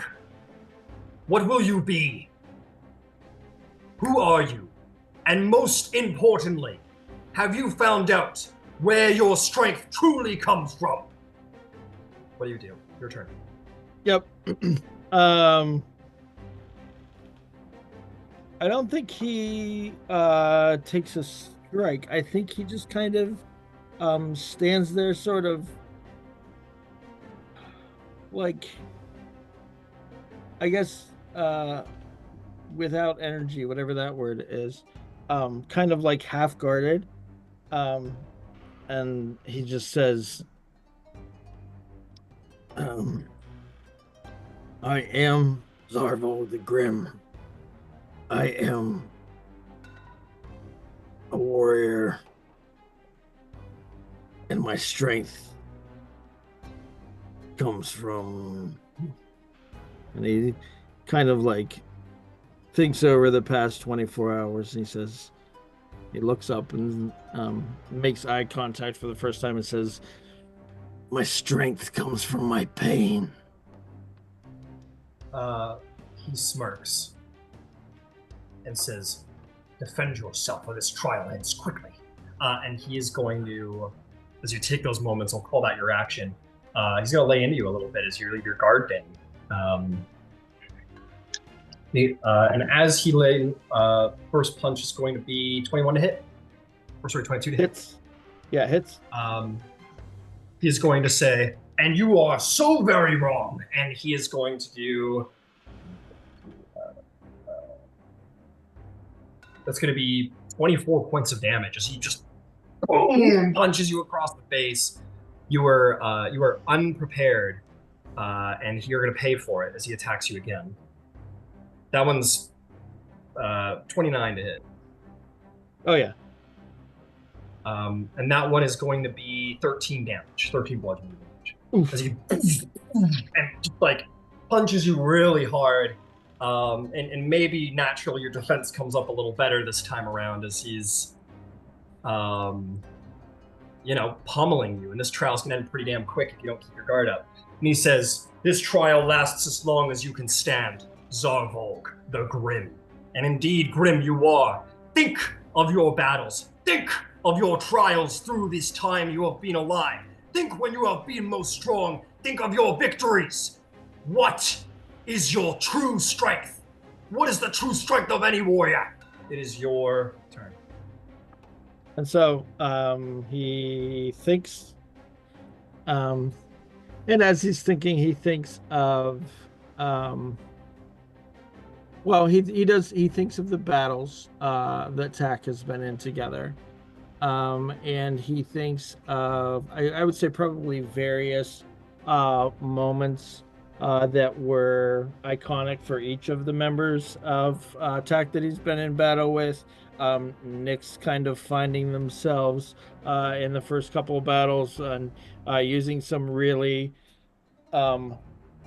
poignant spells at the right time. Glint having, appeared and been so instrumental in the fight in the original sewers or wherever we were, some kind of caverns. Ember definitely, firing up tons of kobolds or whatever happened to be, ankegs or whatever happened to be in front of us. Finch fighting, probably Finch fighting the swamp monster thing. I know that was a difficult battle for them, but it was iconic. And then, the multiple and various times that Yvaine either pulled half dragon-chewed Zarvolg back from the brink of death, or literally resurrected him, or found him in the woods, etc. And he would say, my strength is with my army. My strength is with my team. My strength is with my comrades. My strength is with my friends. And as Earthbreaker's Groom's signature sort of leg kick comes up to jackhammer you in the side of the head. Stops like quarter inch from the side of your head. And as this happened, the wind whips by your head, actually impacting you a little bit. Just the sheer wind of his strike just actually pushes your head aside a little bit, but no kick lands. He, very Neo kicking Agent Smith, brings the foot around and like lowers it down. And he smiles at you. He says, fine. It took long, but perhaps you understand.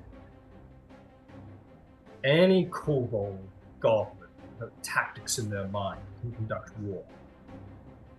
Any person with a dagger or nails at the end of their finger can fight. But it is only in war where we find our true might. No one man can fight a war alone. There is no such thing as a self-made man. There are only those who have been pushed to victory by their allies. Summon forth, then, your most trusted friends, if you have them to fight alongside. And well, yeah, I mean, that doesn't seem quite as promising now that I'm half spidery and everybody's looking at me gross. But Exactly. but Zarvolg will look up into the stands where the remaining members of TAC are, and to steal a line, TAC, fuck shit up. You guys see this morphed Zarvolg look at you and screech this out in a spindly, raspy voice. Would Nyx, Finch, and or Glint come to the aid of this creature that was once Zarvolg? Hell yeah. Yeah? Yeah? Hell yeah. Yeah. Beverly's Alright. there too. So Beverly is there too. Yes, Beverly is there too. She's a part of us all. You all jump down out of the stands very heroically, jump into the sand, and as you all run through the stand, as they're all running, as I imagine, like they're all running, but like coming to try and kill Earthbreaker Groom. He smiles at you, Zarvolg, as they come running, and he raises a hand and says, "Enough. The trial is almost complete. But you are needed if you call yourself friends to this once Zarvolg." He turns to you, Glint, Nyx, and Finch, and says, "This one has endured much, has been spun through many webs. I ask you now, do you have the strength to do what a warrior must do for his allies, even in the hardest of moments? Will you peel this corruption away from him? Will you remove the crown, you three?" We will. Then in the name of Kord, let this evil be away from this warrior. Come! Who wishes to pry or attempt to pry, or all of you maybe wish to pry this crown from Zarvolg's head? I feel like in that moment, like not like Finch and Glint were like waiting for it, but we're like, well, this was a matter of time. We knew this was coming. Mm-hmm. Absolutely. Finch, Glint, Nyx, do you wrap your hands around the circlet on Zarvolg's brow? Yeah. Assuming he's short enough, you know. Sure, he can drop to a knee. Each of you is going to receive 7 points of damage as your hands sink into the barbs around the crown.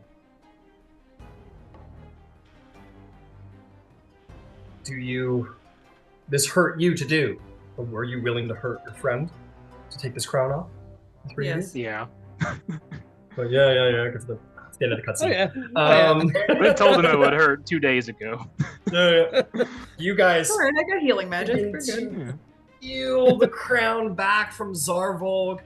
Zarvolg, you feel the pain deep within your mind as this nail-on chalkboard feminine screech of rage and pain shocks through your mind. And as this happens, you are going to be the proud recipient of 12 points of psychic damage. Okay. And as the crown is pulled off of Zarvolg, you all can let go as you pull it off of him, and you sort of like let it go and unsync from your hands and across the way.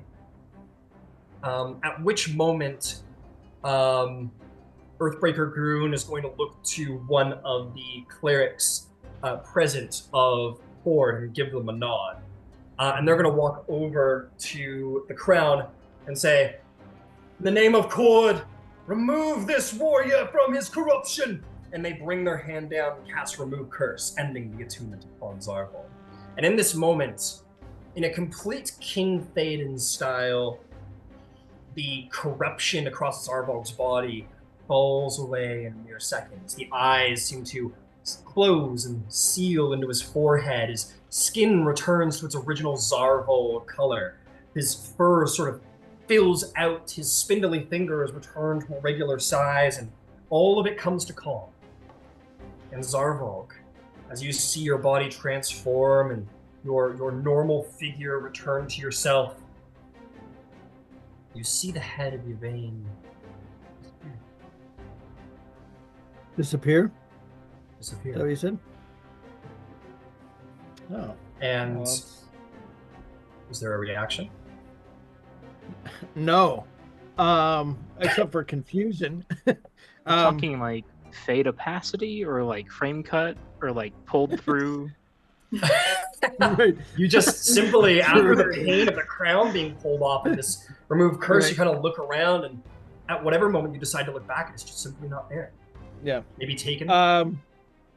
Yeah, I don't know that he would feel immediate relief because I don't know that he would trust that everything was okay yet. So, it's certainly a little bit encouraging, but more than that, confusing. So, I don't think I think he's just kind of stunned and confused into, at this point, like silence and immobility. The Earthbreaker gets onto a knee, as I assume at this point you're probably like on your knees and blood's dripping down your head. And he looks at you and says, "The offers of evil are powerful and tempting. It is the purpose of it to be enticing. It is not easy to change this world for the better. It requires a true warrior to have the strength to push through evil and suffering. It is strength that you have, Zarvolg. You have it within yourself to be the best warrior in all of Exandria. Kord has seen to it that your future will be one of glory. But know that you are not without your full strength as well." You put a hand on your shoulder and gesture to the back gate. And as you turn around, you will indeed see Ember and Yvaine standing alive and well. For all of you, context-wise, indeed, Yvaine, you opened your eyes to see the inevitable end's blade about to drop upon you. But it was in that moment, perhaps through that very boon, Finch, in its own mysterious way, that a celestial figure stormed through the door, mace raised high, and a radiance of the dawn blasting through every edge of the space. One that the caedogeist could not hang around to try and deal with, not in her weakened state. And through the power of Sarenrae, this evil was pushed back. You were saved by Pike. It was ready. Nice.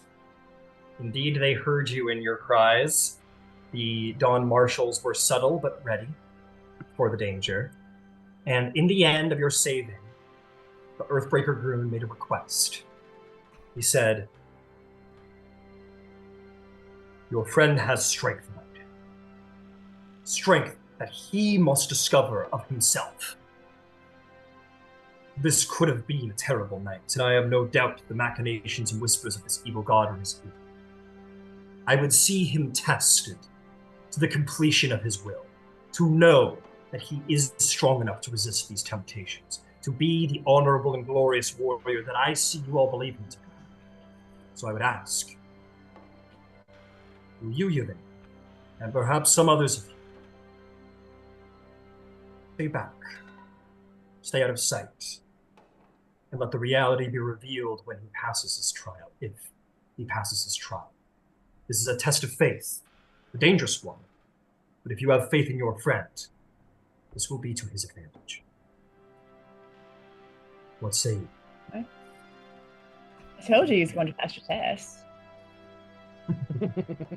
So, can I get a bath somewhere?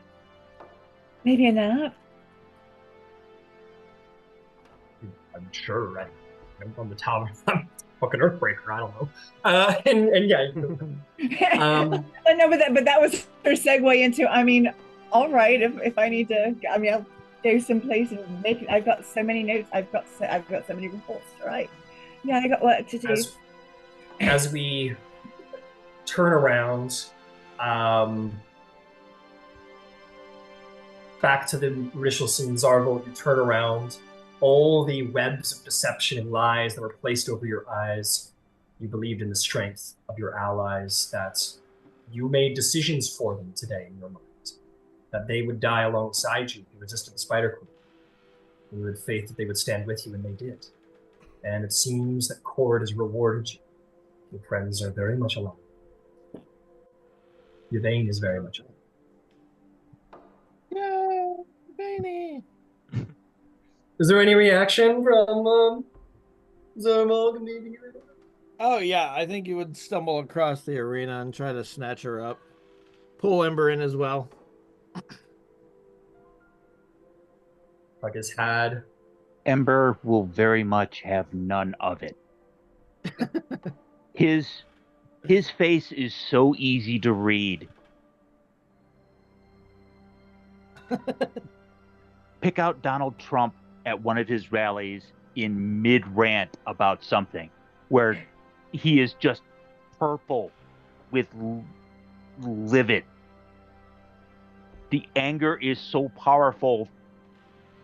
To metagame a little bit, I have produced flame, and it will be a radiating aura. No actual fire, but the heat will be palpable anywhere close to him. He is just beyond enraged.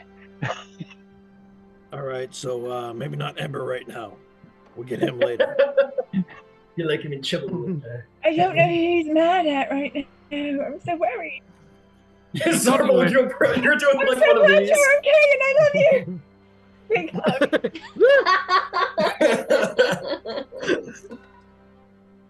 Heal if he needs healing.